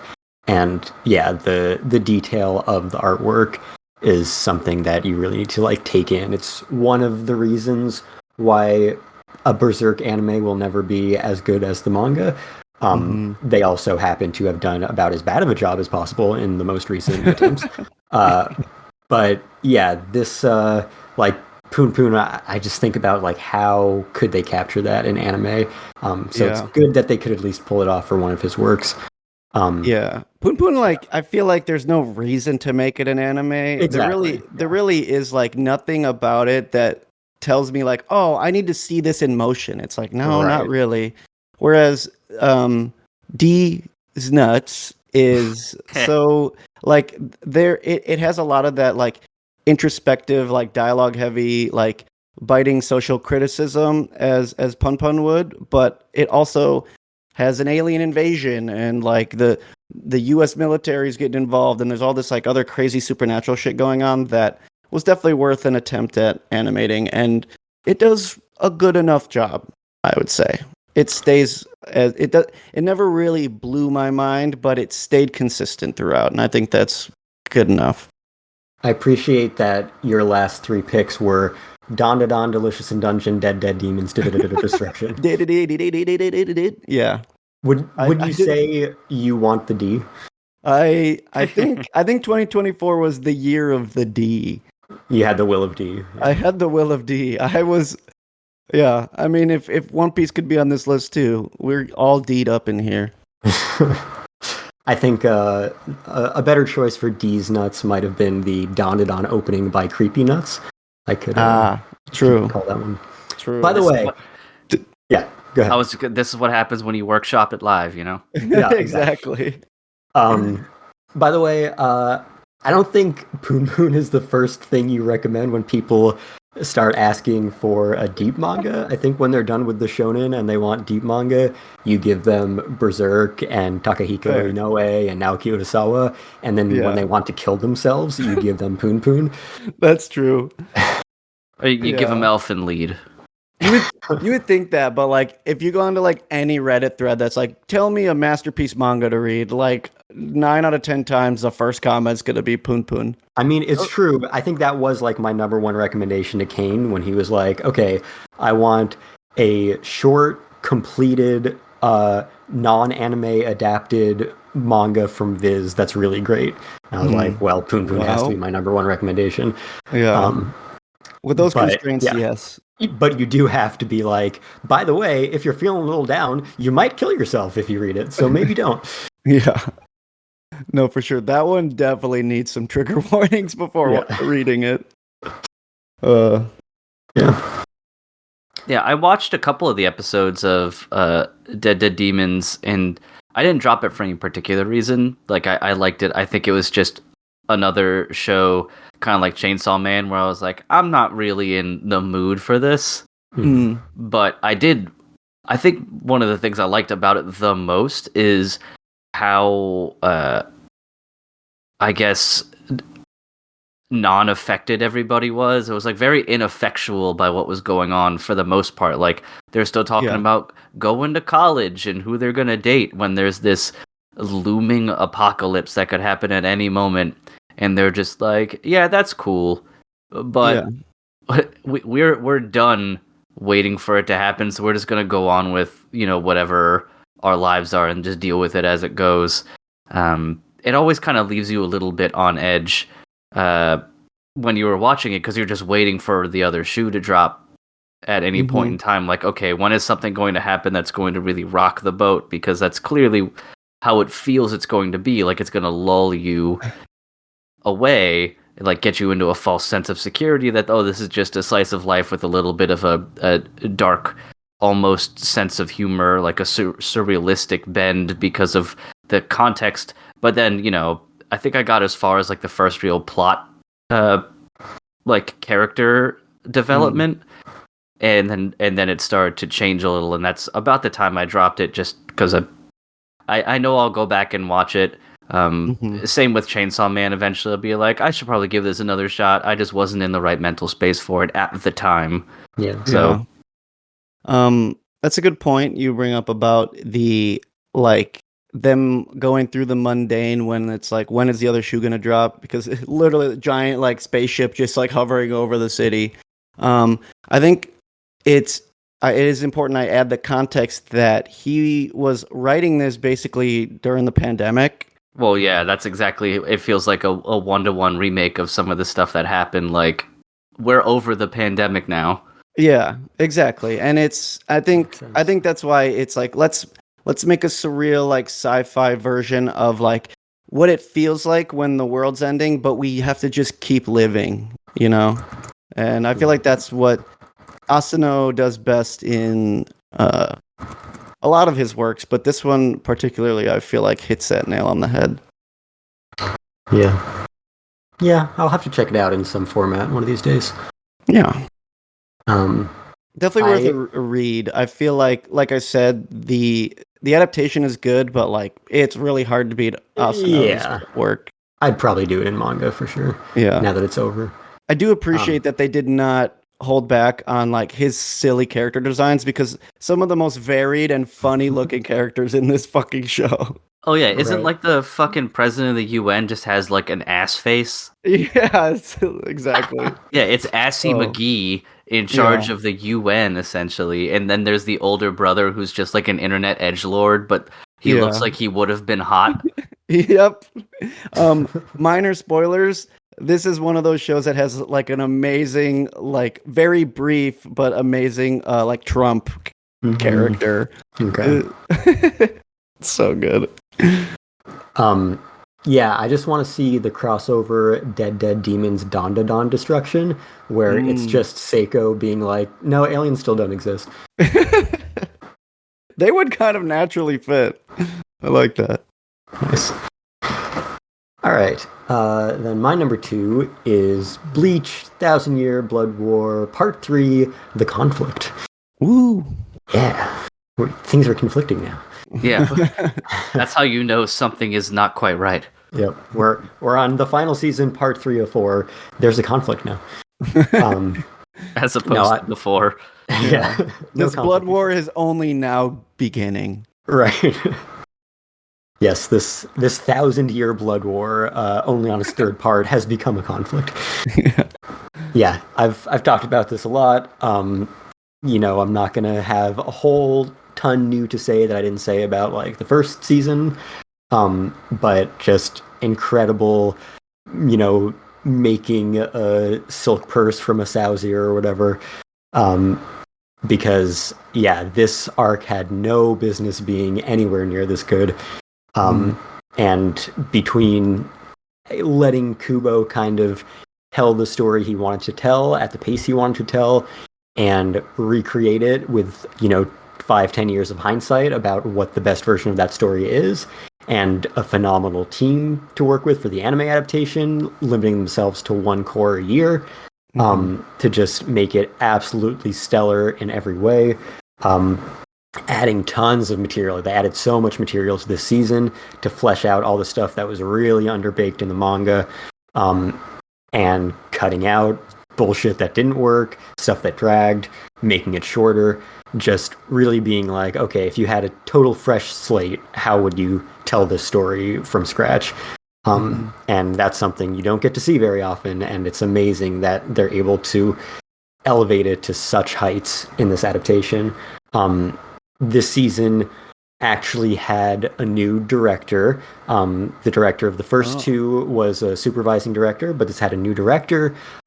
It actually had a new studio kind of spun off of Pierrot. It's still under like the Pierrot family, but technically a brand new studio working on it. So there was, you know, some cause for concern. Maybe this won't be as exceptional as the previous installments. But for what it had to work with, what it pulled off was still just, yeah, absolutely mind-blowing pretty much every week. Some episodes being, yeah, at the tier that, like, the big old man battle was in the first season of this round. So yeah, really, really great third core of this story, and I have pretty good confidence that they're gonna pull it off in the final one, because again, they have not a ton of material left to work with. So I think it's going to be a lot of original stuff that is going to work really well, because so far everything they've added has, enhanced it a millionfold. So yeah, and as I'm mentioning the composers for all of these, I guess I didn't mention Hayashi and Haikyuu, but Hayashi fucking slapped in Haikyuu as always. But fucking Shiro Sagisu just keeps getting better and better. Literally everything he works on. And I actually just got the soundtracks of the first 2 seasons of Thousand Year Blood War, and been listening to those, been listening to all his Ava stuff, especially Rebuild, and just like, yeah, that man just keeps topping himself over the years and decades. So yeah, really happy this is getting such incredible treatment. Yeah. This one unfortunately didn't make my list because I only got maybe through half of the season, and that's just because like I fell behind so hard on the winter season that like I just had to like finish what I knew I could finish in the time to like get something on the list.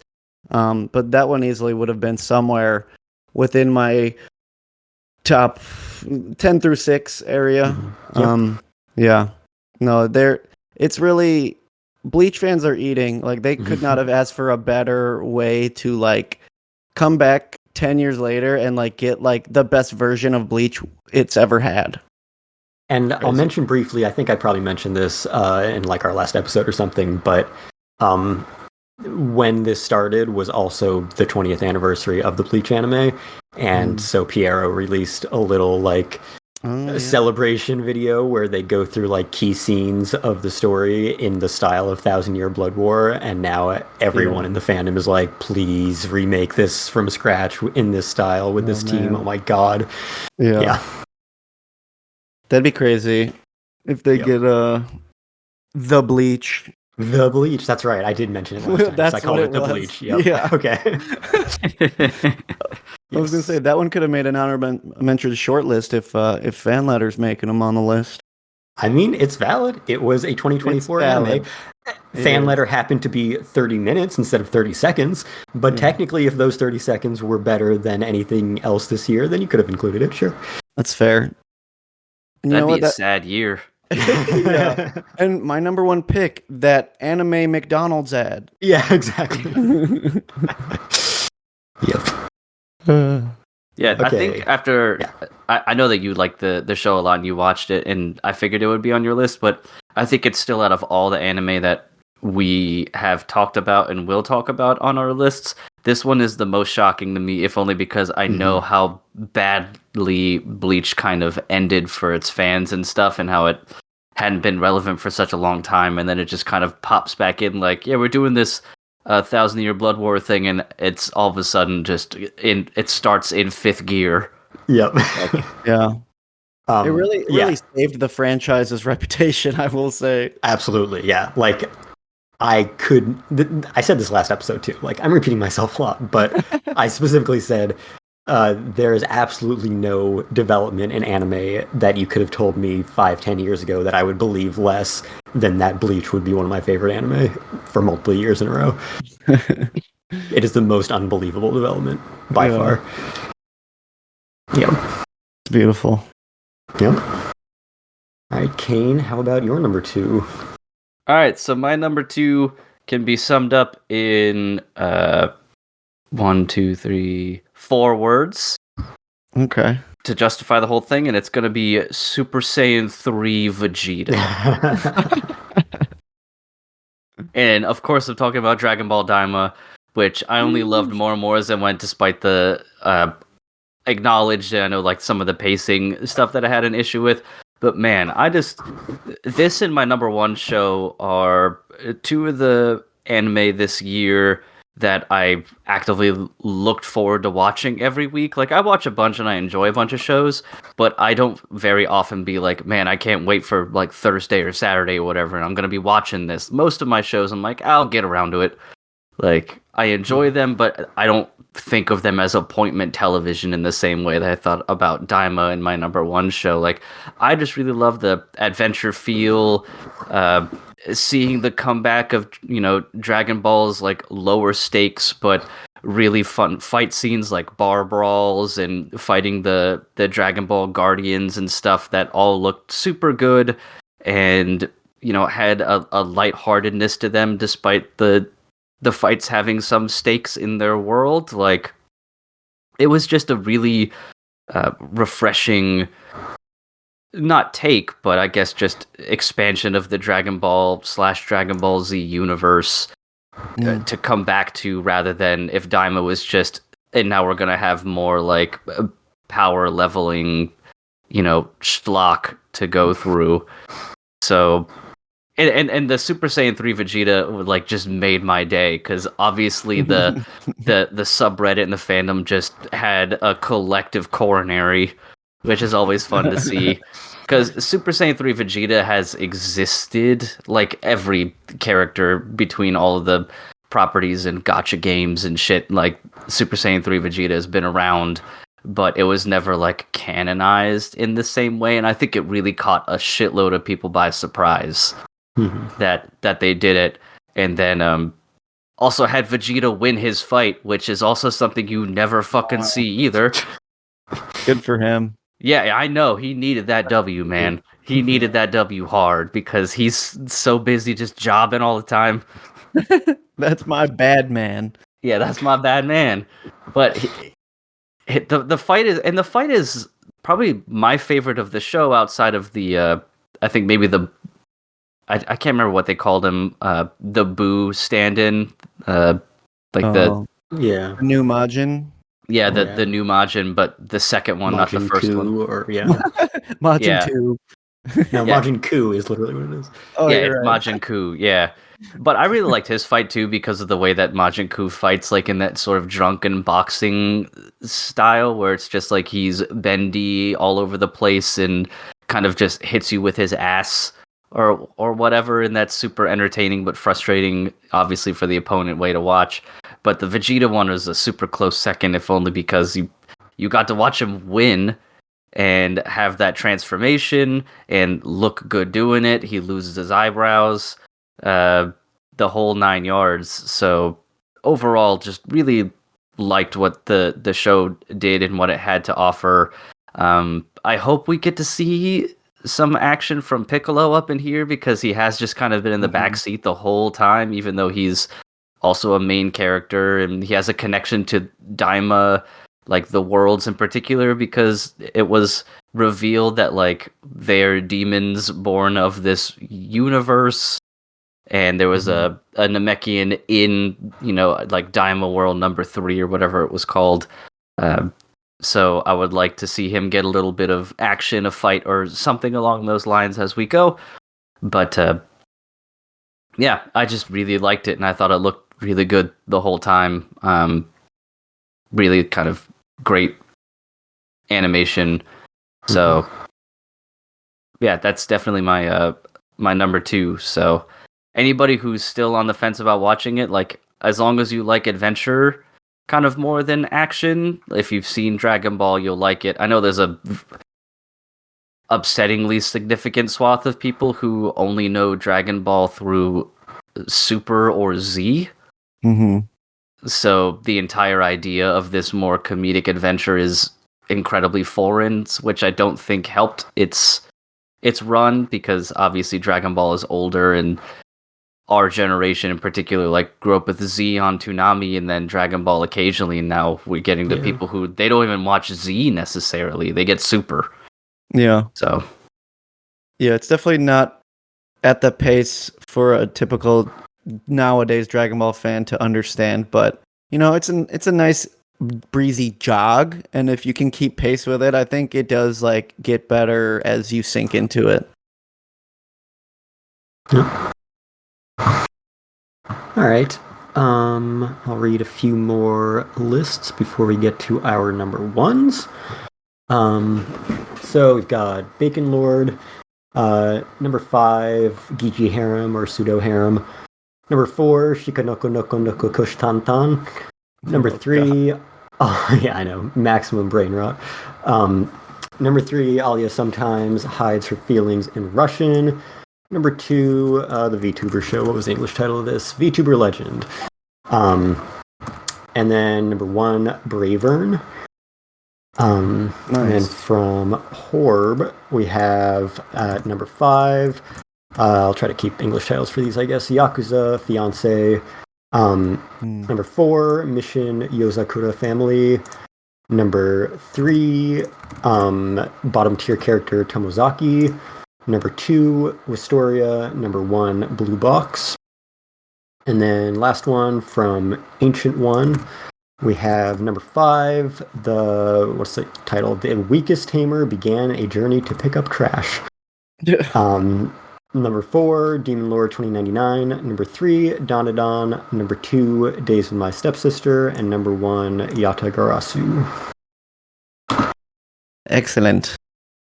Yeah. I like that the friend lists definitely give us a more well-rounded thing going on, because there's definitely a wheelhouse that we don't usually, any of us aren't really watching, or at least we don't get to talk about during the seasonals, like any of the adjacent isekais or things like that.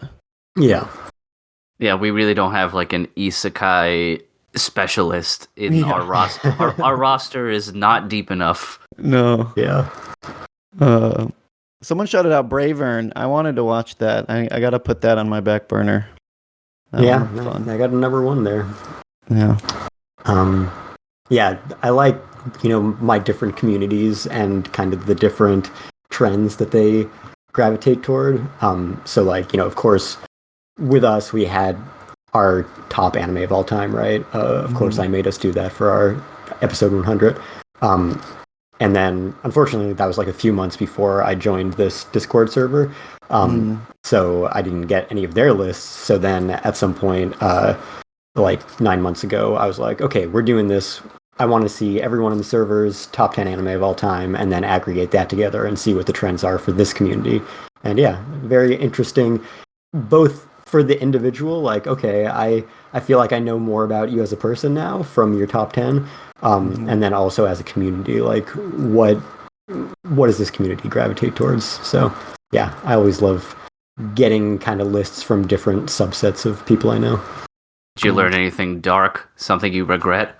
The dark knowledge. The dark knowledge. If anything, I probably gained more respect for some people that maybe usually kind of talk about shows that I don't have much interest in, but then when I ask for their top of all time, I'm like, oh wow, these are all really good. So yeah, that's good. More on that side, I think. I just kind of figured if someone gives you their top 10 anime list, you're gonna lose respect more so than not. No. Like I always want people to be honest and unique and, tell me something new about them and have, some things that I wouldn't see in anyone else's list, because that's what's interesting about it to me. So no, I was definitely glad to see some surprises in there. Yeah, don't worry, Kestrel. You'll never have to worry about respecting me. So I can if I could promise you anything. I mean, yeah. Considering Prince of Tennis is your number 1. Anyway. All right, we'll move on to our number 1s for 2024. Yes. My number 1, the apparently controversial pick in Brandon's eyes, One Piece fan letter. Woo! It was... mute. Fuck off. Yeah, this is absolutely a fan letter in both the sense of, a letter to the fans and a letter from the fans who have been watching One Piece for 25 years and now get to work on it. And chief among those is Megumi Ishitani, by far the greatest anime director of all time, who has only directed individual episodes of anime to date. So once she gets her own series or movie or whatever, you could say this is the first step in that direction, because One Piece Fan Letter is a standalone TV special. And she got full creative control over that, and even more than all of her episodes, which generally comprise the greatest episodes of One Piece. She just got to absolutely knock it out of the park with this in just boundless creativity, a celebration of the magic of One Piece and its fandom and people's love for it, what it can be, how it can be so much more than what you expect from One Piece, especially, as a 25th anniversary celebration of the anime, with some of the lows that the anime had reached in the past, getting to see just how high it's come in recent years and capping off, its first 25 years of straight run through to start off its first ever hiatus, other than a month or two off for COVID. This was just the most you could possibly ask for, especially going into the Fishman Island Kai, which is basically what we're on now. Having something that takes place right in that time skip moment right before Fishman Island is kind of perfectly positioned anyway. But yeah, just the way that she was able to use this kind of little side story novel that nobody really cared about and just get so much depth and heart out of it to celebrate everything that is One Piece, to the point that this is my favorite anime of the year and none of the characters have names, right? That's how incredible she was able to express herself in these 22, 23 minutes of content. This is the kind of thing that you can go back to and rewatch just over and over and be moved to tears by how beautiful it is and what it says about One Piece and your relationship to it, and how much you can get invested in characters in just 10 to 20 minutes without even giving them names. And the way that it takes you into the world of One Piece and big events that have been portrayed in One Piece from the perspective of someone who is not superhuman, someone who is on the ground experiencing this absolute insanity playing out in front of them. Just so many tiny little attentions to detail that just make this such an incredible labor of love. And I'm so glad it exists because, other than the manga proper, this is by far the best thing we've ever gotten out of One Piece. None of the movies even come close. Give her a movie. Give her a feature film to make, because in 20-ish minutes, she was able to accomplish so much more than any of the directors of the One Piece films have been able to. So, yeah. Yeah, that was my big takeaway from it, was that Ishitani needs to be in the director's chair for a full length project. And unfortunately, I don't think the industry would be able to handle her on directing a television series. There would need to be a lot to get that to be what it would need to be to pull it off, to be as high quality as the things she makes. Yeah, exactly. But a film, now we're talking. I feel like that would be something stellar. So I'm totally intricacies about how lists work aside, I completely respect this pick because it is the best way we could have celebrated this milestone for One Piece. And I love that the timing happened to work out, that the day of the week One Piece now airs on happened to fall on the actual 25th anniversary of episode 1 airing. And my first friend whose lists I read, he also put it at number 1, and he's just fucking the luckiest guy, because he was literally, this is my youngest friend, I'll preface this, he was born on the day that One Piece premiered. Shit. So sorry to dox you. But again with this. At least I didn't say his real name. What is it? Well,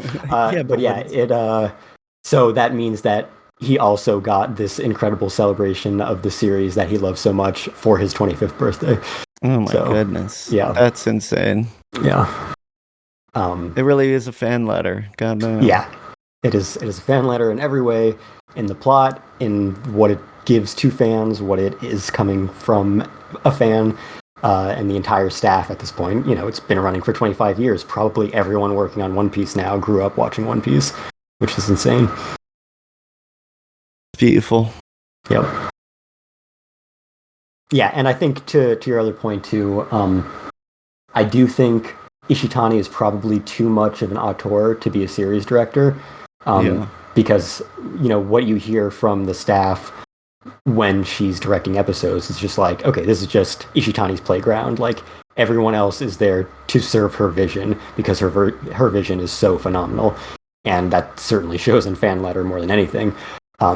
But to give up the kind of individual control you have to for like episode directors in a normal TV anime, I don't know if it would be as just, Ishitani unleashed as fan letter is able to be. So yeah, feature film, let's go. Yeah, a production committee could not handle her. No, absolutely. That's not happening. Yeah. All right. Getting to our last number ones here. Cain, you want to go next? Sure. So, as I said earlier, this was one of two shows that I really looked forward to watching every week, and that show would be Ranma Half. Yeah, this was great. This is the most surprising of the anime on the list, especially at number one, because I really didn't know what to think going into it. Like, I knew it was a pretty beloved property. I'd already had an anime adaptation that I'd seen an episode or two of out of context a long time ago on that one like retro anime streaming Roku app. I can't remember what it's called right now. Retro Crush, something Retro like that. Crush, yeah. Retro Crush. So I wanted to give it a shot because I thought it looked good. I knew that it was, something that people really liked. And I was incredibly surprised by how much it grew on me almost instantly. Like, I don't know if I could name a better, like, voice acting match for the character than whoever plays Ranma. Like, it's just nasally in the right ways to be annoying, but not grating. I think he also plays a character. He plays one of the characters in Sakamoto Days as well. He plays the blonde one, Shin. I think it sounded familiar enough, but yeah, like just the dynamic between all the characters, the comedy that's interspersed with action, and how people are always on the verge of just beating the shit out of each other. One of my favorite jokes of the series as we were watching it was Shampoo and how she enters every building like the Kool-Aid Man and doesn't acknowledge that at all. Just like goes like hi when she just destroyed an entire wall and then proceeds to not even acknowledge any of that action that she did or the property damage that she caused the whole time. And I also got a chuckle every time a challenge turned into, oh, this is martial arts ice skating. Oh, this is martial ballroom dancing. Whatever you wanted, it always turned into martial arts, no matter how much they tried not to make it that way. So it's just such a delight to watch, and I think the character redesigns are great. Like, they're not redesigned, so to speak, but it has that really nice HD 2D type feel where the style is preserved as much as possible while updating the visuals to be a little more of what people are comfortable with in 2024, 25, as well as making everything like really crisp and colorful and vibrant. I haven't really bothered to look into people's opinions on things like how Ranma's hair is more pink than red.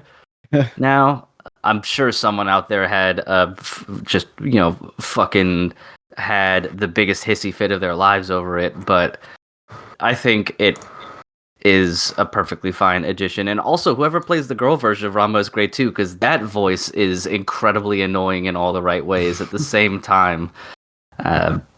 So, yeah, it was just a joy to watch. The action is well animated in ways that I wasn't expecting at all. I love Pichan and how he keeps getting away with just being a pig and no one seems to make the connection except for villains. So, yeah, the villains always seem to know right away, but the main characters just don't, other than Ranma. So, yeah, I'm looking forward to more of this, and I hope it gets the full adaptation, because it sounds like it's just something that is, so consistently good across the board. So that's really it. I don't want to talk too much about it, because it's just like, just go out and watch it if you want a 10 out of 10 action comedy that also has a couple, romantic things here and there, because the central conceit of the story is, a marriage that is not like supposed to happen, even though they gradually become, more fond of each other as the story goes. So yeah, Rama One Half was definitely my favorite of the year, and maybe Emily's as well, because she really liked watching that show with me as well. That or Don to Don. So why didn't you get Emily's top 5, Cain? because there would be 2. Yeah, just speaking about the Seiyu, since you brought it up a few times, unlike the Urusei Yatsura reboot, they did keep most of the original Seiyu from the 80s for this one. Oh, wow. So that includes both Ranma voices. So yeah, these are the same 2 who have been voicing him / her since 1980, whatever. Cool. So kind of like how Spice and Wolf did it too. Yeah, except it's been a lot longer. Yeah. Yeah, but the same thing, like updated visuals and everything, but like the characters are still going to be familiar enough that you don't have to adjust that much. Like we're not completely changing what they sound like either. So yeah, that's perfect. That casting is great. Yeah.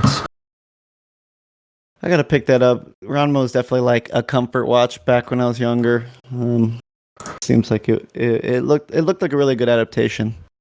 So, but I gotta say, pink hair instead of light red, more like Wokema One Half. Oh nice, fucking got him, bam, got him. Episode title. Forget this forget this top 10 Forget shit. This top 10. Just put Wokema One Half. It's between that and Bran Wants the D. Bran wants. Yeah, they go hand in hand. Yeah. All right. Okay. Number one here. One more number one, and that is my number one, and that number one is Look Back, my favorite of the year. So the Look Back manga, when I first read it, blew me away. I wrote up a review for it for Fandom Post. You could go check that out. But it really is, to me, one of my favorite one-shot mangas ever written. To me, it's just like just like in the limited space of that manga and in the limited space of this 1 hour feature, it's just a perfectly little made story. And it's a beautiful, it's one of those things that is, I think one of the best things a film can do to you, or a piece of art in general, is to just be life affirming. And this, I feel like one of the biggest points of this story is to just, keep going. And it's just like a beautiful, similar to One Piece fan letter. It's just like literally like a love letter to art itself and to the passion of creators. And something that I don't think, this would not have been an intention when Fujimoto originally did the manga, but I feel like with the adaptation and with, as you mentioned before, Oshiyama just putting so many elements of this film on his back, this film, especially coming out in 2024, feels like it is the poster child of like anti-AI. It is just like, it really is just like the human spirit of like working and creating art to like the fullest extent. And just like, this is the result of like someone who is so passionate about what they do and making what originally was a love story to the medium of manga.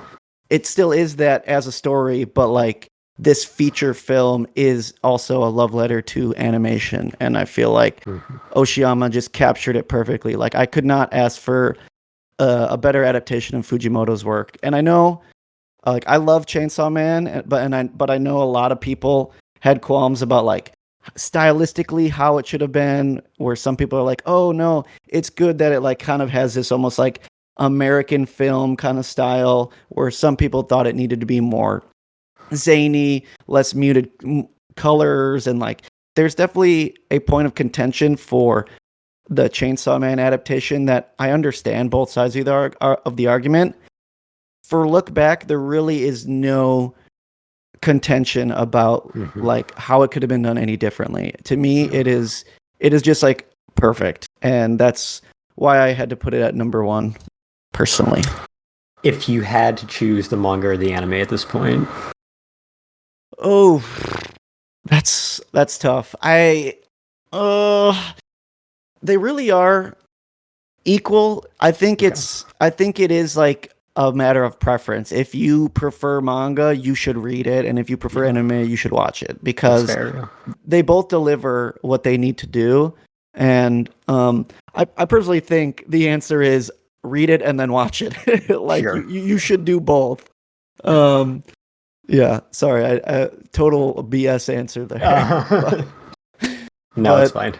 No, it is just so beautiful, and like there are instances where I could nitpick like here or there why you should do one over the other, but I really can't come up with one. They're both just incredible, and it really makes me excited, but also anxious for a hopeful an adaptation of Goodbye Eri, which was Fujimoto's other one shot he did within like a year span of that.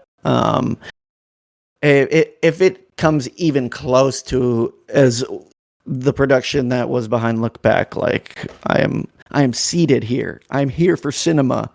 Yeah, I mean, we talked about this when it was first announced, and I think we were both kind of on the same page about, well, Look Back makes sense to be a manga. Eri was always meant to be a film. Yeah. So I think, unless things go wrong, I think it could make a really phenomenal feature film. Yeah. So I hope it gets anywhere near that kind of treatment. And I wanted to kind of tie that into some of the questions that I did ask Oshiyama in my interview, because I, asked him kind of like, what are you doing to make this make sense as an anime, since it's a manga about manga? And in conjunction with one of my other questions, which was like, how did this end up being like you doing every job? And his answers kind of went hand in hand there, where he was like, because it's a story so much about, someone putting their all into, creating this singular work to express themselves, I felt that would be best expressed in anime if I tried to do as much of it myself as possible, and just pour my life into it in the same way. And he, along with being the director, writer, animation director, character designer, and studio head, etc., he also did a lot of the key animation, including like the running through the rain scene, which is, a really important moment, and one that really, it was an iconic moment in the manga, and kind of like we were talking about with Asano, like you have these iconic spreads in manga, right? How do you make it as effective in anime? And so, what's the answer? You make it something that can only be done in anime. You animate the hell out of it. You animate the hell out of it. Yeah. So, you kind of justify that idea that the manga and anime are both equal and necessary, because a scene like that in the manga can only be executed that effectively in the manga, and in the anime it could only be executed that effectively in anime. So he does the right thing, which is use the medium that you're working in to the fullest to deliver this product. And that's exactly what it is. That's awesome. I'm glad you got to do that interview, because that's so revealing about like why he took this project on and why he put that much on his back. Yep. I love that. Yep. All right, so that are all of our top 10s and top 5s and such. So let me do some aggregation here. So I will first just aggregate our top 10s, and that's gonna give us decent top 5-ish, it looks like. So there's some ties pretty early on here, and I think it's gonna be the same with the everyone's list altogether. But what we have here is our number 5. At this point, we're already in tie territory. In fact, we are in only one person had this on their list territory, which is our two number ones that were not on any of each other's lists. So that's Ron 1/2 and One Piece fan letter with 10 points each. Then at number 4, we start to get into the overlaps. We got Haikyuu the Dumpster Battle with 13 points. Number 3, Delicious in Dungeon, also with 13 points.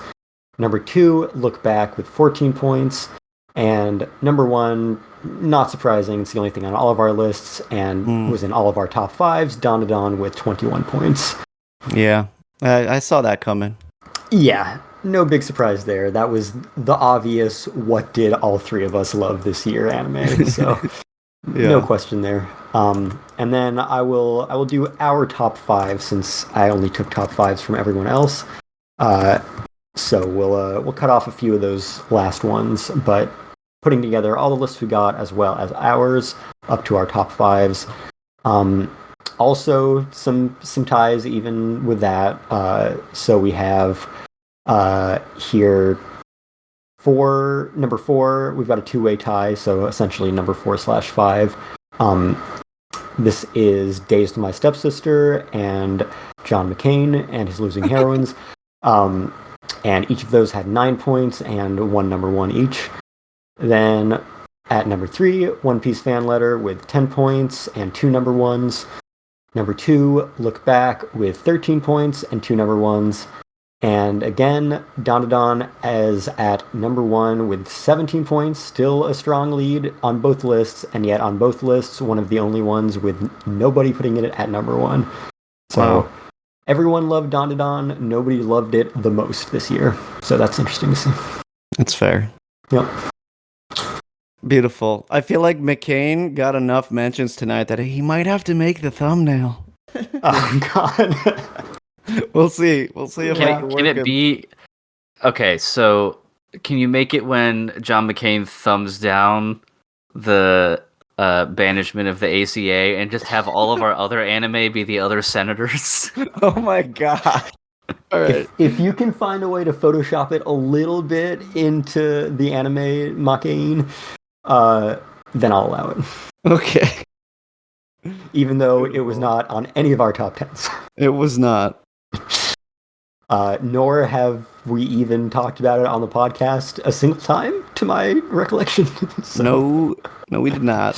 That's what makes the idea fantastic. I think, yeah, if you can Photoshop John McCain on one of the Makain girls with the katakana for both Makain and McCain, which is the same, underneath it, then I'll allow it.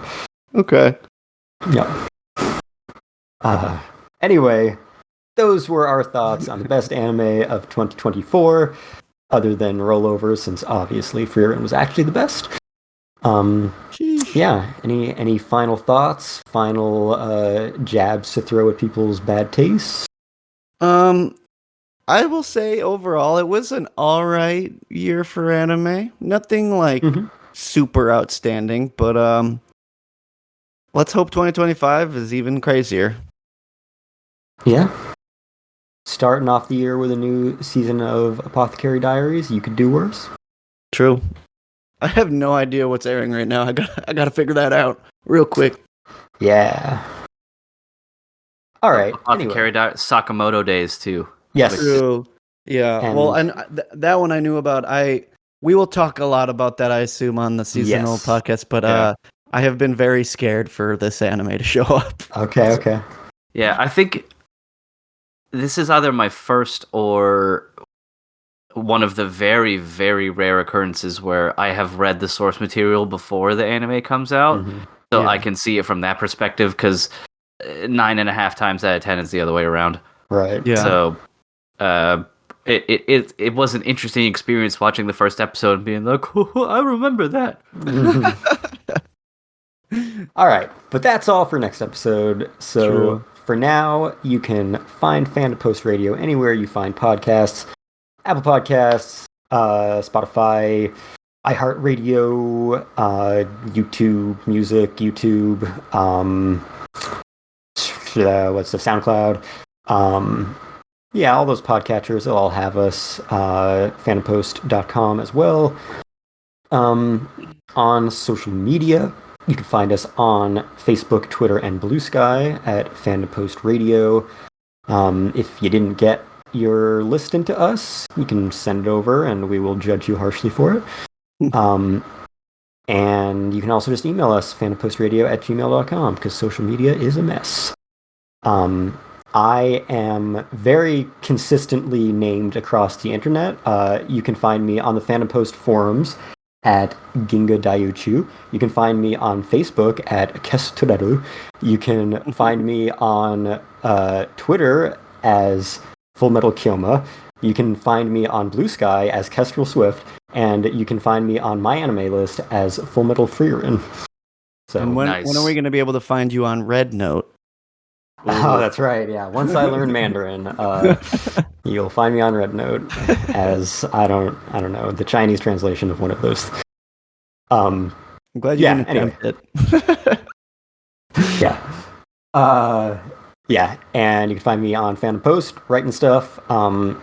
I am reviewing Sakamoto Days. I have not read the manga past the first few chapters. And yeah, we'll see how that turns out. And I just published a little piece about Anime Los Angeles, where I just went to last weekend while Los Angeles was burning down. And mostly 99% of it was about what I went to the convention 99% for, which is an old guy called Shinichiro Watanabe. Oh, baby. Yep, so you can read me talk about that experience a little bit, and I think that's all I got for right now. How about you, Brando? You can find me at Hellshake Brando on your various social platforms. Find me here on the podcast, having shitty opinions, making shitty thumbnails. Excellent thumbnails. Thank you. I haven't written much for Fandom Post in a minute, but just because it's topical, you can go read my look back manga review, which published back when that happened. So yeah. I will say, genuinely, I think 3 of the best pieces of writing that I've seen about anime and manga in the past few years are your review of the look back manga, my friend Andrew's review of the look back manga, and my friend Andrew's review of the look back anime. Oh man. Well, I appreciate that. I think it's my best review, so like I agree. Yeah. It was one of those ones where at the time I was upset because of how well written it was. Love that. Yeah. And Cain, unless you've made a Blue Sky or My Anime List or Red Note in the past couple weeks, I imagine Man, you were who are you still talking to? exclusive to us. 2025, it's a different Cain. He's on he's on everything. You can find Cain on TikTok for the next 2 or 3 days before it gets banned in this country. Yeah, I'm gonna ride the last crashing wave of TikTok real quick. Yeah. Nope, right here as always. Nice. Lovely. All right. Well, thank you all for listening. We will be back hopefully before too long talking about this new winter season that we are well into. And yeah, until then, see you later. Bye bye. See ya.